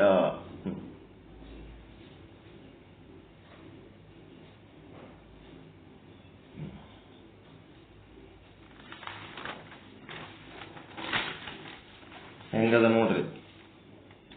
ಅದಕ್ಕೆ ಗುರುಗಳ ಮುಖದಿಂದ ತತ್ವಮತ್ಯಾದಿ ವಾಕ್ಯಗಳ ಶ್ರವಣ ಮನನಾದಿಗಳಿಂದ ಉಂಟಾದ ಅಹಂ ಬ್ರಹ್ಮಾಸ್ಮಿ ವೃತ್ತಿಯು ಏನದ? ಆ ಸಹಿತವಾದ ಚೇತನ ಏನದ? ಅವಿದ್ಯೆಗೆ ವಿರೋಧಿಯಾಗಿರುತ್ತದೆ. ಈ ಕವಿತ್ವದ 3 ಸಾಲುಗಳಲ್ಲಿ ಜಗತ್ತು ಸೃಷ್ಟಿಯಾಗ್ಯದ. ಏನದ ಅದರೊಳಗೆ 3 ಸಾಲು ಅಂತಂದ್ರೆ, ಒಂದು ಮಾಯೆ, ಇನ್ನ ಒಂದು ಬ್ರಹ್ಮ, ಮತ್ತೆ ಆ ಮಾಯೆ ಎನ್ನುವ ಕನ್ನಡಿಯೊಳಗೆ ಬ್ರಹ್ಮನ ಪ್ರತಿಬಿಂಬ. ಈ 3 ಸೇರಿ ಒಂದು ಈಶ್ವರ ಅಂತ ಸೃಷ್ಟಿಯಾಯಿತು. ಈಶ್ವರ ಎನ್ನುವ ರಾಜನಿಗೆ ಆ ಮಾಯೆ ಎನ್ನುವ ರಾಜ್ಯ. ಆ ರಾಜ್ಯ ಮತ್ತು ರಾಜ ಎರಡು ಸೇರಿ ಈ ಜಗತ್ತನ್ನು ಆಳ್ತಾರೆ. ಎಲ್ಲ ನಾಮರೂಪಾತ್ಮಕ ಸೃಷ್ಟಿ ಏನದ ಅದೆಲ್ಲ ರಾಜ್ಯ, ಮಾಯೆಯ ರಾಜ್ಯ. ಅದಕ್ಕೊಬ್ಬ ಈಶ್ವರ ಅನ್ನೋ ರಾಜ. ಆ ಈಶ್ವರ ಸಂಕಲ್ಪ ಅವನಿಗೆ ಸತ್ಯ ಸಂಕಲ್ಪ ಅಂತಾರ. ಅವನೇನ್ ಸಂಕಲ್ಪ ಮಾಡ್ತಾನ ಎಲ್ಲ 100% ಸಕ್ಸಸ್. ಜೀವನೂ ಸಂಕಲ್ಪ ಮಾಡ್ತಾನ. ಇವನ್ ಸಂಕಲ್ಪ ಕೆಲವೊಂದ್ ಸಾರಿ ಸಕ್ಸಸ್ ಅಥವಾ ಕೆಲವೊಂದ್ ಸಾರಿ ಆಗಂಗಿಲ್ಲ. ಆದ್ರೆ ಈಶ್ವರನ ಸಂಕಲ್ಪ ಸತ್ಯ ಸಂಕಲ್ಪ. ಹಿಂಗಾಗಿ ಇದು ಹ್ಯಾಂಗಾಯ್ತು, ಜಗತ್ತು ಸೃಷ್ಟಿ ಹ್ಯಾಂಗಾಯ್ತು ಅಪ್ಪ ಅಂದ್ರ, ನಾವು ಸದ್ರೂಪ ಬ್ರಹ್ಮದಲ್ಲಿ ವ್ಯವಹರಿಸಿದ್ದಕ್ಕ ಜಗತ್ತು ಸೃಷ್ಟಿ ಆಯ್ತು. ಜ್ಞಾನ ಅಜ್ಞಾನ ಎರಡಕ್ಕೂ ಮಣ್ಣನ್ನು ಒಪ್ಪುಗೊತ್ತೀವಿ, ಮಡಿಕೆನೂ ಒಪ್ಪುಗೊತ್ತೀವಿ. ಸದ್ರೂಪದೊಳಗೆ ಮಣ್ಣು ಅಂದ್ರೂ ಹೌದ್ರಿ ಮಣ್ಣು ಅಂತೀವಿ. ಮತ್ತ ಇದು ಮಡಿಕೆ, ಹೌದ್ರಿ ಮಡಿಕೆನೂ ಹೌದು, ಎರಡೂ ಒಪ್ಕೋತೀವಿ ಇಲ್ಲಿ ನಾವು. ಆದ್ರೆ ಚಿದ್ರೂಪದಾಗ ಆದ್ರಿ ಅಂತಂದ್ರ ಅಲ್ಲಿ ಅದು ಮಡಿಕೆ ಒಪ್ಪಂಗಿಲ್ಲ, ಮಣ್ಣನ್ನಷ್ಟೇ ಒಪ್ಪುತ್ತದದು. ಅದಕ್ಕೆ ಜಗತ್ತು ಸೃಷ್ಟಿ ಎಲ್ಲಿಂದ ಆಯ್ತದು? ಈ ಸದ್ರೂಪ ಬ್ರಹ್ಮ ಏನ್ ಮಾಡ್ಯಾನ? ತನ್ನ ಸತ್ತಾ ಸ್ಫೂರ್ತಿಯನ್ನು ಕೊಟ್ಟು ಒಳ್ಳೆಯದಕ್ಕ ಕೆಟ್ಟದಕ್ಕ ಎಲ್ಲದಕ್ಕೂ ಅವನೇ ತನ್ನ ಒಂದು ಬಂಗಾರ ಯಾವ ರೀತಿ ಎಲ್ಲ ಆಭರಣಗಳಿಗೆ ತನ್ನ ಸತ್ತಾ ಸ್ಫೂರ್ತಿ ಕೊಟ್ಟಿದೆಯೋ ಹಂಗ ಇವ ಸದ್ರೂಪ ಬ್ರಹ್ಮ ವಿಶೇಷಣ ಏನದಲ್ಲ, ಇದು ಜಗತ್ತಿನ ಎಲ್ಲ ಸತ್ಯ ಮಿಥ್ಯ ನಿತ್ಯ ಅನಿತ್ಯ ಎಲ್ಲದಕ್ಕೂ ತನ್ನ ಸತ್ತಾ ಸ್ಫೂರ್ತಿಯನ್ನ ಕೊಟ್ಟದ. ಈ ರೀತಿಯಾಗಿ ಜಗತ್ತು ಸೃಷ್ಟಿಯಾಗ್ಯದ. ಆ ಜಗತ್ತು ಸೃಷ್ಟಿಯಾಗಿದ್ದು ಸದ್ರೂಪದಿಂದ. ಆದ್ರ ಗುರುವಿನ ಬಳಿ ಬಂದಾಗ ಚಿದ್ರೂಪತ್ವದಿಂದ ಏನಾಗ್ತದಂದ್ರ ತಾನು ಬ್ರಹ್ಮ ಸ್ವರೂಪ ಅಂತೇಳಿ ಒಂದು ದಿವ್ಯ ದೃಷ್ಟಿ ವಿಶೇಷ ಜ್ಞಾನ ಪಡ್ಕೋತಾನಲ್ಲ, ಆವಾಗ ಅವ ಏನ್ ಮಾಡ್ಬಿಡ್ತಾನ? ಇದು ಗಡಿಗೆ ಅಂತ, ಅಲ್ಲಿ ಏನು ಇಲ್ಲೇ ಇಲ್ಲ, ಅಲ್ಲಿರೋದು ಬರೀ ಮಣ್ಣದ ಅಂತೇಳಿ ಪಾರಮಾರ್ಥಿಕ ಸತ್ಯವನ್ನ ತಿಳ್ಕೊತಾನ. ಪಾರಮಾರ್ಥಿಕ ಸತ್ಯವನ್ನ ತಿಳ್ಕೊಂಡು ಅಲ್ಲಿ ಗಡಿಗಿನೇ ಇಲ್ಲ ಅಂತ ಮಾಡಿದ್ರೆ ಅದಕ್ಕೆ ಅದ್ವೈತ ಸಿದ್ಧಾಂತ ಅಂತಾರ. ಮತ್ತ ಗಡಿಗೆ ಇಲ್ಲ ಅಂತ ಅಂದಿಕೆ ಮಾಡಿ ಗಡಿಗೆ ತಗೊಂಡು ಬದುಕಿ ಮಾಡ್ಲಾರ್ದೆ ನಮ್ಮ ಜೀವನ ಆಗ್ತದೇನು? ವೀರಶೈವ ಸಿದ್ಧಾಂತ ಏನ್ ಮಾಡ್ತದ? ಗಡಿಗೆ ಬಳಸಿ ನಾವು ಬದುಕಲಕತ್ತೀವಿ. ಅದು ಸ್ಟೀಲಿಂದ ಇರ್ಬೋದು, ಅಲ್ಯೂಮಿನಿಯಂ ಇರ್ಬೋದು, ಮಣ್ಣಿಂದ ಇರ್ಬೋದು. ಅದು ಮಡಿಕೆ ಇಲ್ಲವೇ ಇಲ್ಲ ಅಂತೇಳಿ ಅದಕ್ಕೆ ಮರ್ಯಾದೆ ತೆಗೆದು ಅದಕ್ಕೆ ಕಿಮ್ಮತ್ತಿಲ್ಲಾರ್ದಂಗ ಮಾಡಿ ಅದು ಅಲ್ಲಿರೋದು ಬರೀ ಬ್ರಹ್ಮ ಒಂದೇ ಆದ ಅಂತಂದು ಅದರ ಯಾವದನ್ನ ಇಟ್ಕೊಂಡು ನಾವು ಬದುಕು ಮಾಡ್ಲಕತ್ತೀವಿ ಅದು ಕೂಡ ಆ ಪರಮಾತ್ಮನಷ್ಟೇ ಸಮಾನ ಗೌರವ ಉಳ್ಳದ್ದು ಅಂತ ಹೇಳೋದು ವೀರಶೈವ ತತ್ವ. ನಿಮ್ಮ ಗುಣ ಸ್ವಭಾವಕ್ಕ ಅದ್ವೈತ ಸಿದ್ಧಾಂತ ಸರಿ ಅನಿಸ್ತಿತ್ತು ಅಂತಂದ್ರೆ ಮಡಿಕೆ ಅನ್ನೋದು ಇಲ್ಲ ಅಂತಂದು ಬರೇ ಮಣ್ಣೇ ಆದ ಅಂದ್ರೆ ನೀವು ಅದ್ವೈತ ಸಿದ್ಧಾಂತಿಗಳು. ಇಲ್ಲಿ ಮಡಿಕೆನೂ ಹೌದು, ಮಣ್ಣು ಹೌದು, ಎರಡೂ ಸತ್ಯ. ಬ್ರಹ್ಮನೂ ಹೌದು, ಜಗತ್ತೂ ಹೌದು. ನಾವು ಜಗತ್ತನ್ನೇ ಬಳಸಿ ಬದುಕ್ತೀವಿ. ಅದ್ವೈತ ಸಿದ್ಧಾಂತಿಗಳು ಹೆಣ್ಣಿಗೆ ನಾಯಿಗೆ ಬೈದಂಗೆ ಬೈತಾರೆ. ಇಲ್ಲಿ ವೀರಶೈವ ಸಿದ್ಧಾಂತ ಶಕ್ತಿ ವಿಶಿಷ್ಟ ಅದ್ವೈತ ಸಿದ್ಧಾಂತ ಹೆಣ್ಣಿಗೆ ತಾಯಿ ಅಂತಾರೆ. ಹೆಣ್ಣಿರ್ಲಾರ್ದೆ ಬದುಕಿವಿ ಹುಟ್ಟಿವಿ ನಾವು. ಹೆಣ್ಣಿಲಿಂತ ಹುಟ್ಟಿ ಹೆಣ್ಣಿಗೆ ನಾವು ಇಲ್ಲದ್ದು ಅಂತೇಳಿ ಅದಕ್ಕೆ ಮಾಯೆ ಅಂತೇಳಿ ಬೈದ್ರ ಹೆಣ್ಣಿಗೂ ಗೌರವ ಕೊಡಬೇಕು ಅಂತ ಒಂದು ರೀತಿ ವಿಚಾರಧಾರೆ. ಇದಕ್ಕೇನಂತಾರ? ವೀರಶೈವ ಸಿದ್ಧಾಂತ ಅಂತಾರ. ನಮ್ಮ ಅರವಿಂದಾಶ್ರಮದ ಸಿದ್ಧಾಂತನೂ ಇದೆ. ಜಗತ್ತು ಸತ್ಯ, ಬ್ರಹ್ಮನು ಸತ್ಯ. ಬ್ರಹ್ಮಗೆ ಎಷ್ಟು ಮರ್ಯಾದೆ ಕೊಡ್ತಾರ, ಜಗತ್ತಿಗೆ ಅಷ್ಟೇ ಮರ್ಯಾದೆ ಕೊಡ್ತಾರ. ವೀರಶೈವರ ಅನಿಸ್ಕೋಬೇಕು, ಲಿಂಗವಂತರು ಅನಿಸ್ಕೋಬೇಕಾದ್ರೆ ಬ್ರಹ್ಮಕ್ಕೂ ಮತ್ತು ಜಗತ್ತಿಗೂ ಎರಡಕ್ಕೂ ಸಮಾನ ಮರ್ಯಾದೆ ಕೊಟ್ರ ವೀರಶೈವರು. ಅದಕ್ಕೆ ಎಲ್ಲ ಮಠದ ಸ್ವಾಮಿಗಳು ದೇವಿ ಪೂಜೆ ಮಾಡ್ತಾರೆ, ನೋಡಿದ್ರಲ್ಲ? ದೇವಿ ಪುರಾಣ ಹೇಳ್ತಾರೆ. ವೀರಶೈವರೆಲ್ಲರೂ ದೇವಿ ಪುರಾಣ ಮಾಡ್ತಾರ. ಬರೀ ಶಿವ ಸಿದ್ಧಾಂತ ಒಂದೇ ಹೇಳಲ್ಲ. ಶಿವ ಸಿದ್ಧಾಂತದಕ್ಕೆ ಹೆಚ್ಚು ದೇವಿ ಪುರಾಣ ಮಾಡ್ತಾರೆ ಎಲ್ಲರೂ. ಈಗ ವೀರಶೈವ ಪದ್ಧತಿ ಪ್ರಕಾರ ಹೆಣ್ಣಿಗೆ ಹೊನ್ನು, ಹೆಣ್ಣು, ಮಣ್ಣು, ಜಗತ್ತು, ಪ್ರಕೃತಿ ಏನದ ಇದಕ್ಕೂ ಸಮಾನ ಗೌರವ ಕೊಟ್ರ ವೀರಶೈವರು, ಲಿಂಗವಂತರು, ಆಗಮಿಕರು ತಾಂತ್ರಿಕರು ಅಂತ. ಅದಕ್ಕೆ ಗೌರವ ಇಲ್ಲ, ಕೇವಲ ವೇದಾಂತ ಹೇಳ್ತೀವಿ ಅಂತಂದ್ರೆ ಮಾಂತ್ರಿಕರು ಅಷ್ಟೇ. ಮಾಂತ್ರಿಕರು ಬೇರೆ, ತಾಂತ್ರಿಕರು ಬೇರೆ. ಮಾಂತ್ರಿಕರು ಅಂತಂದ್ರೆ ಅಲ್ಲಿ ಬ್ರಹ್ಮ ಸತ್ಯ ಜಗನ್ಮಿತ್ಯ, ತಾಂತ್ರಿಕರು ಅಂತಂದ್ರೆ ಬ್ರಹ್ಮನು ಸತ್ಯ ಜಗತ್ತು ಸತ್ಯ, ಎರಡು ಈಕ್ವಲ್. ನಿಮ್ಮ ಗುಣ ಸ್ವಭಾವಕ್ಕೆ ಯಾವ ಸಿದ್ಧಾಂತ ಸರಿ ಅನ್ನಿಸ್ತದ ಆ ಸಿದ್ಧಾಂತವನ್ನ ನೀವು ಪಾಲಿಸ್ಕೋಬಹುದು. ಎರಡನ್ನ ಪರಿಚಯ ಮಾಡಿಕೊಡ್ಲಕತ್ತೀವಿ ನಾವಿಲ್ಲಿ.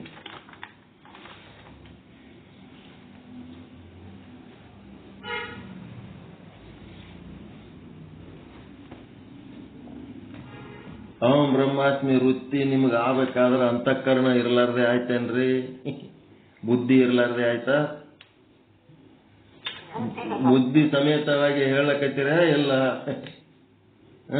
ಯಾವುದರಿಂದ ನಮಗೆ ಯಾವುದನ್ನು ಹಿಡ್ಕೊಂಡು ಅದನ್ನ ನಾವು ತಿಳ್ಕೊಂಡಿವಿ, ಯಾವುದನ್ನು ಹಿಡ್ಕೊಂಡೆ ಸಾಯತನ ಬದುಕ್ತೀವಿ, ಅದನ್ನೇ ನಾವು ತುಚ್ಛೀಕರಿಸಿದ್ರೆ ಏನಾಗ್ತೀವಿ? ವೇದಾಂತ ಸಿದ್ಧಾಂತಿಗಳಾಗ್ತೀವಿ. ಅದನ್ನ ನಾವು ಗೌರವಿಸಿ ಇದನ್ನ ಗೌರವಿಸಿದೇವೆ ಅಂತಂದ್ರೆ ಏನಾಗ್ತೀವಿ? ವೀರಶೈವರಾಗ್ತೀವಿ, ಶರಣರಾಗ್ತೀವಿ, ಶಿವಯೋಗಿಗಳು, ಶಿವಶರಣರು, ಶಿವಾಚಾರ್ಯರು, ಶಿವಭಕ್ತರು, ಶಿವಸ್ವರೂಪರಾಗ್ತೀವಿ. ಶಿವ ತನ್ನ ಶಕ್ತಿಯನ್ನ ಜೊತೆಗೆ ಇಟ್ಟುಕೊಂಡು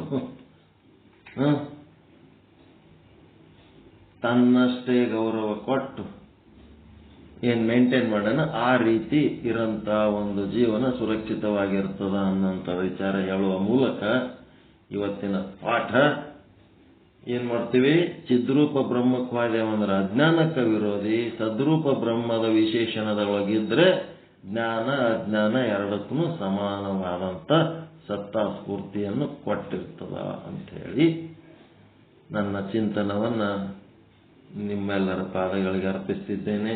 ಎಲ್ಲರಿಗೂ ಒಳಿತಾಗಲಿ, ಎಲ್ಲರಿಗೂ ಶುಭವಾಗಲಿ.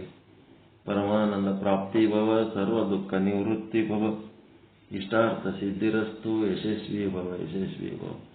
ಜೈ ಶುದ್ಧ ಬ್ರಹ್ಮ, ಜೈ ಜೈ ಶುದ್ಧ ಬ್ರಹ್ಮ. ಓಂ ಶಾಂತಿ ಶಾಂತಿ ಶಾಂತಿ. ಎಲ್ಲರಿಗೂ ಶರಣ ಶರಣ.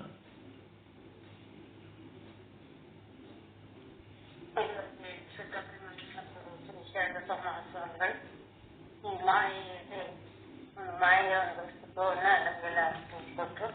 ಮಾಯೆಗೆ ಪ್ರಕೃತಿ ಅಂತಾರ, ಅವಿದ್ಯೆ ಅಂತಾರ, ಪ್ರಧಾನ ಅಂತಾರ, ಪ್ರಾಮಾಣಿಕ ಅಂತಾರ. ಇನ್ನು ಅಜ್ಞಾನ ಬ್ರಹ್ಮನನ್ನೇ ಆಶ್ರಯಿಸಿ ಆ ಬ್ರಹ್ಮನನ್ನೇ ಮುಚ್ಚಿ ಹಾಕಿದೆ. ಬ್ರಹ್ಮ ಅಜ್ಞಾನಕ್ಕೆ ತನ್ನ ಸದ್ರೂಪದಲ್ಲಿ ಆಶ್ರಯ ಕೊಟ್ಟಿರೋದ್ರಿಂದ ಆ ಸದ್ರೂಪ ಜ್ಞಾನಕ್ಕೂ ಅಜ್ಞಾನಕ್ಕೂ, ಕಳ್ಳನಿಗೂ ಪ್ರಾಮಾಣಿಕನಿಗೂ, ಸತ್ಯಕ್ಕೂ ಅಸತ್ಯಕ್ಕೂ ಆಶ್ರಯವನ್ನು ನೀಡೈತಿ. ಬ್ರಹ್ಮನ ಚಿದ್ರೂಪ ಅಜ್ಞಾನಕ್ಕೆ ವಿರೋಧಿ ಆಗೈತಿ. ಪುರಾಣ ಅಂತಂದ್ರ ಉತ್ಪತ್ತಿ ನೀವು ಕೊಡುವ ಹೊಳೆಯುವುದು ಬುದ್ಧಿಗೆ ಹೊಳೆಯೋದು ಅಂತಂದ್ರ ಬುದ್ಧಿಗೆ ಹೊಳೆಯೋದು. ಮಣ್ಣು ತನ್ನ ಅಸ್ತಿತ್ವವನ್ನ ಮಡಿಕೆಗೆ ಕೊಟ್ಟೈತಿ. ಅದರಂತೆ ಈ ಅಸ್ತಿತ್ವ ಬ್ರಹ್ಮನದು. ವ್ಯವಹಾರಿಕವಾಗಿ ಜಗತ್ತು, ಪಾರಮಾರ್ಥಿಕವಾಗಿ ಬ್ರಹ್ಮನ ಐತಿ. ತನ್ನ ಸತ್ತೆಯನ್ನು ಕೊಟ್ಟು ತಾನು ವಿಷಯವಾಗಿದ್ದು ಇಲ್ಲದಂತಾಗಿ ಆ ಮಾಯೆಯಿಂದ ವ್ಯವಹಾರವನ್ನ ಮಾಡಿಸ್ತಾ ಐತಿ. ಮಾಯೆಯನ್ನ ಶ್ರೇಷ್ಠ ಮಾಡ್ತೈತಿ, ಪ್ರೋತ್ಸಾಹ ಕೊಡ್ತೈತಿ. ಮಾಯೆಯು ಇಲ್ಲವೇ ಇಲ್ಲ. ಆ ಬ್ರಹ್ಮನು ಮಾಯೆಗೆ ಸಂತಾಸ್ಫೂರ್ತಿಯನ್ನ ಕೊಟ್ಟೈತಿ. ವಿಚಾರ ಮಾಡಿ ನೋಡಿದಾಗ ಆ ಮಾಯೆಗೆ ಅಸ್ತಿತ್ವನ ಇಲ್ಲ. ಚಿದ್ರೂಪ ಅಜ್ಞಾನಕ್ಕೆ ವಿರೋಧಿ ಆಗೈತಿ. ವೃತ್ತಿ ಸಹಿತವಾದ ಚೇತನ ಅಥವಾ ಚೇತನ ಸಹಿತವಾದ ವೃತ್ತಿ ಎಂದ್ರ ಅಹಂ ಬ್ರಹ್ಮಾಸ್ಮಿ ವೃತ್ತಿಯು ಮಾಯೆಗೆ ವಿರೋಧಿಯಾಗೈತಿ. ಸದ್ರೂಪ ಬ್ರಹ್ಮದಲ್ಲಿ ಅಹಂ ಬ್ರಹ್ಮಾಸ್ಮಿ ವೃತ್ತಿ ಇರುವುದಿಲ್ಲ. ನಾನು ಶಿವನಿದ್ದೇನೆ ಎಂಬ ವೃತ್ತಿಯಲ್ಲಿ ಸದ್ರೂಪದಲ್ಲಿ ಇಲ್ಲ. ಅದು ಅಜ್ಞಾನಕ್ಕೆ ವಿರೋಧ ಇಲ್ಲ. ಆದ್ದರಿಂದ ಈ ಸದ್ರೂಪಕ್ಕೆ ಸಾಮಾನ್ಯ ಚೇತನ ಅಂತ ಹೇಳ್ತಾರೆ. ಚಿದ್ರೂಪ ಚೇತನ ವೃತ್ತಿ ಸಮೇತವಾಗಿದ್ದು ಅಜ್ಞಾನದ ವಿರೋಧಿಯಾಗೈತಿ. ಇದಕ್ಕೆ ವಿಶೇಷ ಚೇತನ ಅಂತ ಹೇಳ್ತಾರೆ. ಗುರುಗಳ ಬಳಿ ಕೂತು ಶ್ರವಣ ಮರಣ ನಿಧಿಧ್ಯಾಸನದೊಂದಿಗೆ ತತ್ವೋಪದಾರ್ಥ ಶೋಧನೆ ಮಾಡಿ ಅಹಂ ಬ್ರಹ್ಮಾಸ್ಮಿ ವೃತ್ತಿಯನ್ನು ಪಡೆದುಕೊಂಡಾಗ ಅಲ್ಲಿ ಅಜ್ಞಾನಕ್ಕೆ ಅಸ್ತಿತ್ವ ಇರುವುದಿಲ್ಲ. ಬ್ರಹ್ಮ ಒಂದೇ ಸತ್ಯ, ಅಜ್ಞಾನದಿಂದ ಈ ಸೃಷ್ಟಿಯಾದ ನಾಮ ರೂಪಾತ್ಮಕ ವಸ್ತುಗಳೆಲ್ಲ ನಿತ್ಯವಾಗಿ ಅದಾವು. ಸದ್ರೂಪ ಬ್ರಹ್ಮ ತನ್ನ ಸತ್ತಾ ಸ್ಫೂರ್ತಿಯಿಂದ ಜಗತ್ತಿಗೆ ಒಂದು ಸತ್ತೆಯನ್ನ ಕೊಟ್ಟಾನ ಅಂತ ಹೇಳಿ ಈ ಒಂದು ಮಾಯೆ ಮತ್ತು ಈ ಬ್ರಹ್ಮನ ಒಂದು ಅಸ್ತಿತ್ವದ ಬಗ್ಗೆ ನಮ್ಗೆ ವಿವರವಾಗಿ ತಿಳಿಸಿಕೊಟ್ಟ ಗುರುಗಳಿಗೆ ಅನಂತ ಧನ್ಯವಾದಗಳು. ಮತ್ತೀಗ ಮಾಯೆ ಮತ್ತು ಇದು ಅಜ್ಞಾನ ಮತ್ತು ಬ್ರಹ್ಮ ಎರಡಕ್ಕೂ ಜಗತ್ತು ಸತ್ಯ ಬ್ರಹ್ಮನು ಸತ್ಯ ಅಂತ ಹೇಳಿ ಎರಡನ್ನ ಸಮಾನವಾಗಿ ಗೌರವಿಸುವುದು ಯಾವ ವಿಶೇಷಣ? ಅದು ಸದ್ರೂಪ, ಸಾಮಾನ್ಯ ಅಂಶ. ಈಗ ಅಜ್ಞಾನವನ್ನ ತುಚ್ಛೀಕರಿಸಿ ಹೆಣ್ಣು ಬಿಟ್ಟು ಲಿಂಗವನ್ನು ಒಲಿಸಬೇಕು, ಮಣ್ಣು ಬಿಟ್ಟು ಲಿಂಗವನ್ನು ಒಲಿಸಬೇಕು, ಅದೇನು ಹೊನ್ನು ಬಿಟ್ಟು ಲಿಂಗವನ್ನು ಒಲಿಸಬೇಕು, ಇಂದ್ರಿಯ ಸುಖ ಬಿಟ್ಟು ಲಿಂಗವನ್ನು ಒಲಿಸಬೇಕು, ಮತ್ತೆಂಥದ್ದು ಜಗತ್ತು ಬಿಟ್ಟು ಲಿಂಗವನ್ನು ಒಲಿಸಬೇಕು. ಹೀಗಾಗಿ ಇದೇನದ ಚಿದ್ರೂಪ ಬ್ರಹ್ಮ, ಹೌದಲ್ರಿ? ಅದಕ್ಕೆ ಈಗ ಸದ್ರೂಪ ವಿಶೇಷಣ ಚಿದ್ರೂಪ ವಿಶೇಷಣದ ಬಗ್ಗೆ ಚಂದ ತಿಳ್ಕೋಬೇಕು. ಚಿದ್ರೂಪ ವಿಶೇಷಣಕ್ಕೆ ಹೋದ್ರಿ ಅಂತಂದ್ರ ಹೊನ್ನ ಬಿಟ್ಟು ಲಿಂಗವನ್ನು ಒಲಿಸಬೇಕು, ಹೆಣ್ಣ ಬಿಟ್ಟು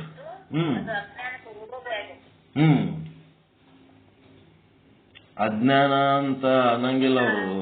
ಅದಕ್ಕ ಅವ್ರೇನಂತಾರ, ಪ್ರಸಾದ ಅಂತಾರ ಅವರು. ಪ್ರಸಾದ ಕಾಯ, ಪರಮಾತ್ಮ ಕೊಟ್ಟ ಪ್ರಸಾದ ಕಾಯ. ಇಲ್ಲಿ ಸಂಬಂಧಗಳು ಸಂಪತ್ತುಗಳು ಎಲ್ಲ ಕೂಡಲ ಸಂಗಮ ದೇವರನ್ನು ಒಲಿಸ ಬಂದ ಪ್ರಸಾದ ಕಾಯ. ಅದಕ್ಕೆ ಇವರು ಗಜೇಶ, ಯಾರಿವರು? ಗಜೇಶ ಮಸಣಯ್ಯಗಳ ಪುಣ್ಯ ಸ್ತ್ರೀ ಇದನ್ನು ಸತ್ಯ ಹೇಳ್ತಾಳ. ಅಜ್ಞಾನ ಅಂತ ಹೇಳ್ತಿ ಅವು ತ್ಯಾಗ ಮಾಡ್ಲಿಕ್ಕೆ ಬರಂಗಿಲ್ಲ, ತ್ಯಾಗ ಮಾಡಬಾ. ಹೊನ್ನ ಬಿಟ್ಟು ಲಿಂಗವನ್ನು ಒಲಿಸಬೇಕೆಂಬರು ಹೊನ್ನಿಂಗೆಗೂ ಲಿಂಗಕ್ಕೆಯೂ ವಿರುದ್ಧವೇ. ಬಂಗಾರಕ್ಕೆ ಪರಮಾತ್ಮಗೆ ಏನು ವಿರುದ್ಧವೇನು? ಬಂಗಾರ ಯಾಕೆ ಬಿಡ್ಬೇಕು ದೇವ್ರು ಬೇಕಂದ್ರ? ಹೆಣ್ಣ ಬಿಟ್ಟು ಲಿಂಗವನ್ನು ಒಲಿಸಬೇಕೆಂಬರು ಹೆಣ್ಣಿಂಗೆಯೂ ಲಿಂಗಕ್ಕೆಯೂ ವಿರುದ್ಧವೇ. ಮಣ್ಣ ಬಿಟ್ಟು ಲಿಂಗವನ್ನು ಒಲಿಸಬೇಕೆಂಬರು ಮಣ್ಣಿಂಗೆಯೂ ಲಿಂಗಕ್ಕೆಯೂ ವಿರುದ್ಧವೇ. ಅಂಗವ ಬಿಟ್ಟು ಲಿಂಗವನ್ನು ಒಲಿಸಬೇಕೆಂಬರು ಅಂಗಕ್ಕೆಯೂ ಲಿಂಗಕ್ಕೆಯೂ ವಿರುದ್ಧವೇ. ಇಂದ್ರಿಯ ಸುಖ ಬಿಟ್ಟು ಲಿಂಗವನ್ನು ಒಲಿಸಬೇಕೆಂಬರು ಇಂದ್ರಿಯ ಸುಖಕ್ಕೂ ಲಿಂಗಕ್ಕೆ ವಿರುದ್ಧವೇ. ಜಗವ ಬಿಟ್ಟು ಅಂದ್ರೆ ಜಗತ್ತ ಸತ್ತು ದೇವರಿಗೆ ಒಲಿಸುವರಿ ಮೋಕ್ಷ ಪಡ್ಕೋರಿ. ಜಗವ ಬಿಟ್ಟು ಲಿಂಗವನ್ನು ಒಲಿಸಬೇಕೆಂಬರು ಜಗಕ್ಕೆಯೂ ಲಿಂಗಕ್ಕೆ ವಿರುದ್ಧವೇ. ಇದು ಕಾರಣ ಪರಂಜ್ಯೋತಿ ಪರಮ ಕರುಣಿ ಪರಮ ಶಾಂತನೆಂಬ ಲಿಂಗದ ಕೋಪದ ಮುನಿಸನರಿದಡೆ ಕಾಣಬಹುದು, ಮರೆದಡೆ ಕಾಣಬಾರದು. ಅರಿವಿಂದ ಕಂಡೊದಗಿದ ಸುಖವು ಮಸಣಯ್ಯ ಪ್ರಿಯ ಗಜೇಶ್ವರ. ಪರಮಾತ್ಮ ನಮಗಾಗಿ ಅಂತ ಒಂದು ಯಾವುದನ್ನ ಪ್ರಸಾದ ಅಂತ ಕೊಟ್ಟನ, ಅದು ಏನದ ಪರಮಾತ್ಮನ ಪ್ರಸಾದ ಅಂತ ಸ್ವೀಕಾರ ಮಾಡಿದರೆ ಅದೇನಾಗ್ತದ? ಅದನ್ನು ತ್ಯಾಗ ಮಾಡೋ ಅವಶ್ಯಕತೆ ಇಲ್ಲ. ಆದ್ರ ಅದು ಮಾಯೆ ಆದ, ಅಜ್ಞಾನ ಆದ ಅಂತೇಳಿ ಅದನ್ನ ತ್ಯಾಗ ಮಾಡಿ ಅದನ್ನ ವಿರೋಧ ಮಾಡಿದರೆ ಏನಾಯ್ತು? ಒಂದು ನಾನು ನನ್ನದು ಅಂತೇಳಿ ಅದನ್ನ ಪಡ್ಕೊಳ್ಳಕ ಹಪಾಪಿ ಮಾಡೋದು ಒಂದು ಅಜ್ಞಾನ. ಅದು ಅವಿದ್ಯೆ ಅದ, ಅದು ಅಜ್ಞಾನದ, ಅದು ಮಾಯೆ ಆದ ಅಂತೇಳಿ ಅದಕ್ಕೆ ತಿರಸ್ಕಾರ ಮಾಡೋದು ಇನ್ನೊಂದು ಅಜ್ಞಾನ. ಅದರ ಸಲುವಾಗಿ ಹಪಾಪಿ ಪಡೋದು ಒಂದು ರೀತಿ ಹುಚ್ಚುತನ, ಅದನ್ನು ತಿರಸ್ಕಾರ ಮಾಡೋದು ಇನ್ನೊಂದು ರೀತಿ ಹುಚ್ಚುತನ. ಅದು ಪರಮಾತ್ಮನ ಪ್ರಸಾದ ಅಂತೇಳಿ ಅದು ಹ್ಯಾಂಗ ಬಂದದ ಹಂಗ ಸ್ವೀಕಾರ ಮಾಡಿ 4 ದಿವಸ ಅದ್ರ ಸಂಗಟ ಇದ್ದು ಹೋದ್ರೆ ಅದು ಏನದ ಪರಮ ಶಾಂತಿ ಸಿಗುವಂತ ಒಂದು ದಾರಿ. ಅದು ಅದಕ್ಕೆ ಹೆಚ್ಚು ಬೇಕು ಅಂತೇಳಿ ಪಡ್ಕೊಳಕ್ ಬೆನ್ನ ಹಚ್ಚಿದ್ರು ಬುದ್ಧಿಗೆ ಹಿಡಿತಾನ, ಅದು ಮಾಯೆ ಅಂತೇಳಿ ತಿರಸ್ಕಾರ ಮಾಡಿದ್ರು ಬುದ್ಧಿಗೆ ಹಿಡಿತಾನ. ಎರಡೂ ಹಿಂಗದವ್ ನೋಡ್ರಿ, ಬ್ಯಾಲೆನ್ಸ್ ಔಟ್ ಕೇಸುಗಳು. ಏನ್ ಇದ್ದಂಗೆ ಬೆಳಗ್ಗೆಯಿಂದ ಸಂಜೆ ತನಕ ನಮ್ಮ ಭೋಗದಾಗ ಏನೇನದ ಅದನ್ನ ಆರಾಮ ಭೋಗಿಸ್ಕೊಂಡು ಸಂತೋಷವಾಗಿ ಹೊತ್ತು ಮುಳುಗಿಸಿ ಬಿಟ್ಟೆವು ಅಂತಂದ್ರ ಅದೇ ಶಾಂತಿ ಮಾರ್ಗ.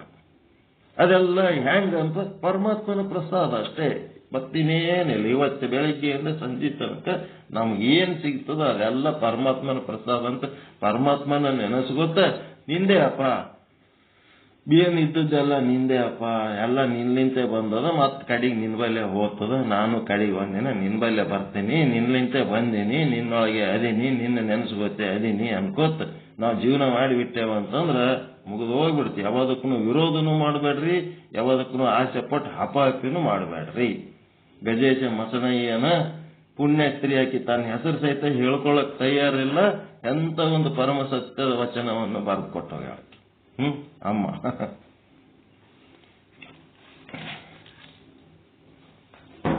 ಅದಕ್ಕೆ ಇಲ್ಲಿ ನಿಮ್ಮ ಗುಣ ಸ್ವಭಾವಗಳು ಯಾವ ಸಿದ್ಧಾಂತಕ್ಕೆ ಹೊಂದ್ಕೋತಾವ, ಏನ್ ಅಡ್ಡು ಹೇಳ್ತಾರ ಸಿದ್ಧಾಂತ, ನಾವೇನ್ ಮಾಡಬೇಕು ಅಂದ್ರೆ ನಿಮ್ಮ ಸ್ವಭಾವಕ್ಕೆ ಯಾವ್ದು ಯೋಗ್ಯ ಅನಿಸ್ತದ ಅದನ್ನ ನೀವು ಪಡ್ತಾರ. ಅಂಗಡಿಯಾಗ ಮಾಲ್ ತಂದು ಕೊಡ್ತಾರಿಲ್ಲ, ಗೋಧಿ ಬೇಕು ಅಂದ್ರೆ ಒಂದ್ 2-3 ತರ ಗೋಧಿ ತಂದು ಮುಂದಿಡ್ತಾರೆ, ಮುಂದಿಟ್ಟು ತಪ್ಪ ಅವ್ರದ್ದು. ನಿಮ್ಗೆ ಯಾವ ವೆರೈಟಿ ಬೇಕು, ನಿಮ್ ಕೆಪಾಸಿಟಿ, ರೊಕ್ಕ ರೇಟ್ ಹೇಳಿರ್ತಾರೆ, ನಿಮ್ ರೊಕ್ಕ ಹೇಳ್ತದ ಆ ರೊಕ್ಕದಾಗ ನಿಮ್ಗೆ ಏನ್ ತಗೋಬೇಕು ತಗೋರಿ. ಓಸು 3 ತರ ಗೋಧಿ ತಂದು ಮುಂದಿಟ್ಟು ತಪ್ಪೇನ್ರಿ ಒಂದು?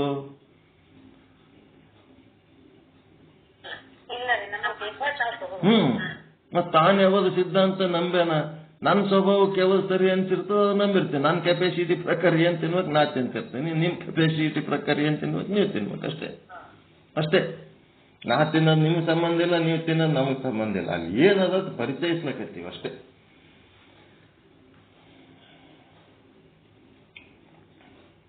ಹಣ್ಣು ಹೆಣ್ಣು ಮಣ್ಣು ಬಿಟ್ಟು ಲಿಂಗವನ್ನು ಒಲಿಸಬೇಕು ಅಂತಂದ್ರೆ ವೇದಾಂತ ಸಿದ್ಧಾಂತಿಗಳು ಅದ್ವೈತಿಗಳು ಹಣ್ಣು ಹೆಣ್ಣು ಮಣ್ಣು ಸಮೇತವಾಗಿ ಅವ್ಯಾವು ನಮಗ ಈ ಒಂದು ಸಾಧನೆಗೆ ಪ್ರತಿಬಂಧಕ ಅಲ್ಲವೇ ಅಲ್ಲ. ನಮ್ಮ ಸಹಬಾಳ್ವೆಗೆ ಜಗತ್ತಿನೊಳಗೆ ಒಂದು ಎಲ್ಲರೂ ಬದುಕ ರೀತಿ ನಾವು ಒಂದು ಬದುಕಬೇಕು, ಜಗಕ್ಕಿಕ್ಕಿದ ವಿಧಿ ಅಂತ ಹೇಳಿ ಏನೋ ಒಂದು ಪದ್ಧತಿ ಅದಲ್ಲ, ಪದ್ಧತಿ ಸಲುವಾಗಿ ಅದು ಬೇಕಾಗಿದೆ ಅಷ್ಟೇ, ಅದನ್ನು ಮಾಡ್ಕೊಂಡು ಹೋಗ್ಬೇಕಷ್ಟೇ. ಪರಮಾತ್ಮನ ಸಾಧನೆಗೆ ಅವು ಯಾವ ನಮಗೆ ಅಡ್ಡಿ ಇಲ್ಲ, ಅವು ಬಿಡಬೇಕಾಗೇ ಇಲ್ಲ. ಇಷ್ಟೇ ಸರಳವಾಗಿ ತಿಳ್ಕೊಂಡು ದಾಟವು.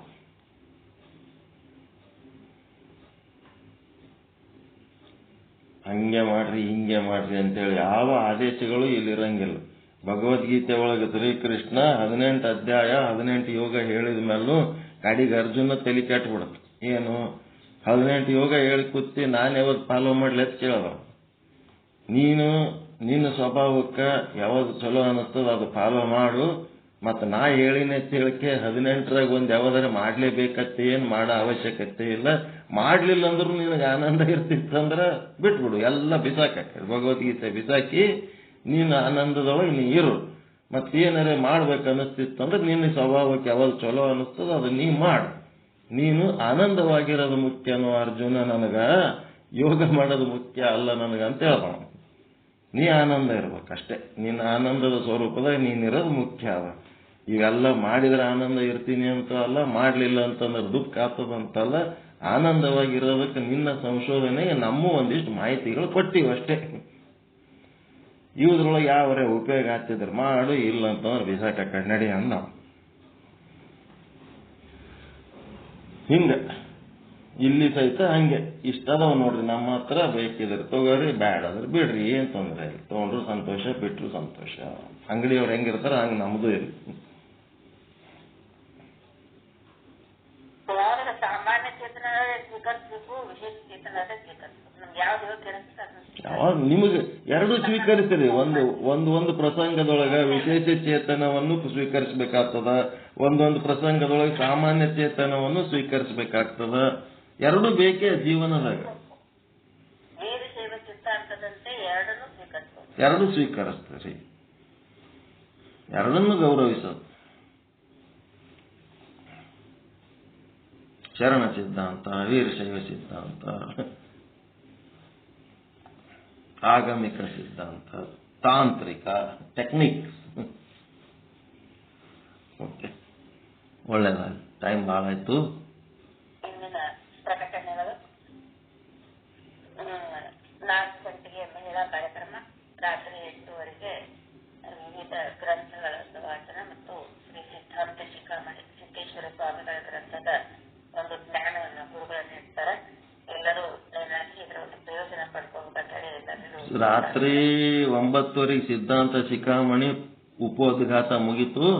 101 ಸ್ಥಳಗಳ ಅಧ್ಯಯನ ಶ್ರೀ ಸಿದ್ದೇಶ್ವರ ಸ್ವಾಮೀಜಿಯವರ ಭಾಷೆಯಲ್ಲಿ ಹೇಳ್ತಾ ಇದ್ದೀವಿ. ನೀವೇನ್ ಮಾಡಬೇಕು, ಪೆನ್ನು ಕಾಪಿ ತಗೊಂಡು ಮುಖ್ಯಾಂಶಗಳು ನೋಟ್ ಮಾಡ್ಕೋಬೇಕು. 101 ಸ್ಥಳಗಳ ಜ್ಞಾನವನ್ನ ಪಡ್ಕೊಳ್ಳೋದು ಇಲ್ಲಿ ಏನ್ ಹೇಳಕತ್ತೀವಿ ಈ ರೀತಿ ಜಗತ್ತಿನಾಗ ಮತ್ತಿನ್ ಎಲ್ಲಿ ನಿಮಗ ಕುಂದಿರಿಸಿ ತಿಳಿಸಿ ಹೇಳೋರು ಎಲ್ಲಿ ಹೋಲಕ್ಕೂ ಆಗಲ್ಲ, ಎಲ್ಲಿ ಕೇಳಲಕ್ಕೂ ಆಗಲ್ಲ.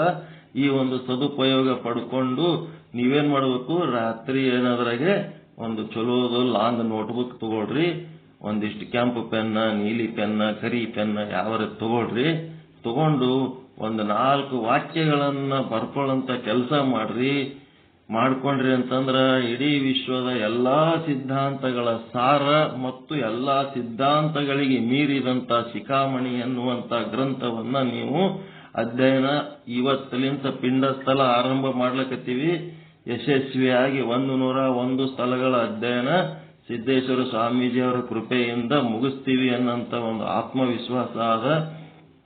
ಅದಕ್ಕೆ ಆ ಸ್ಥಳಗಳನ್ನ ನಾವು ಇವತ್ತಲಿಂತ ನೀಟಾಗಿ ಅಧ್ಯಯನ ಮಾಡಿ ಮುಖ್ಯಾಂಶಗಳು ಸಂಗ್ರಹ ಮಾಡಿದ್ರಿ ಅಂತಂದ್ರೆ, ನೀವು ಸಂಗ್ರಹ ಮಾಡಿದ ಮುಖ್ಯಾಂಶಗಳನ್ನೇ ನೀವು ಪ್ರಿಂಟ್ ಹಾಕಿಸಿದ್ರಿ ಅಂತಂದ್ರೆ ನಿಮ್ಮದೇ ಒಂದು ಸ್ವಂತ ಸಿದ್ಧಾಂತ ಶಿಖಾಮಣಿ ಬರೆದಂತ ಮಹಾತ್ಮರಾತಿರಿ ನೀವು. ಅಂತ ಒಂದು ಶಕ್ತಿ ನಿಮಗೆ ಬರ್ತದ. ಜಗತ್ತಿಗೆ ಒಂದು ಸಾಹಿತ್ಯನೂ ನೀವು ಕೊಡಬಹುದು ಇವತ್ತಲಿಂತೆ ಬರ್ಕೊಳಕ್ ಶುರು ಮಾಡಿದ್ರಿ ಅಂತಂದ್ರ. ನೀವು ಬರೆದದ್ದಕ್ಕೆ ನೀವು ಉತ್ತರ ಕೊಡೋಷ್ಟ್ರ ಮಟ್ಟಿಗೆ ನಿಮ್ಮೊಳಗೆ ಜ್ಞಾನ ಇದ್ದೇ ಇರ್ತದೆ. ಇಲ್ಲಿ ಕುಂತು ಕೇಳಿದ ಒಂದು ಪ್ರಬುದ್ಧತೆ ನಿಮಗೆ ಇದ್ದೇ ಇರ್ತದ. ನೀವೇ ಬುಕ್ ಪ್ರಿಂಟ್ ಮಾಡಿ, ನೀವೇ ಅದನ್ನ ಪ್ರಕಟ ಮಾಡಿ, ನೀವೇ ಸಿದ್ಧಾಂತಿಗಳು, ನೀವೇ ಸಾಹಿತಿಗಳಾಗುವಂತ ಅವಕಾಶ ಅದ.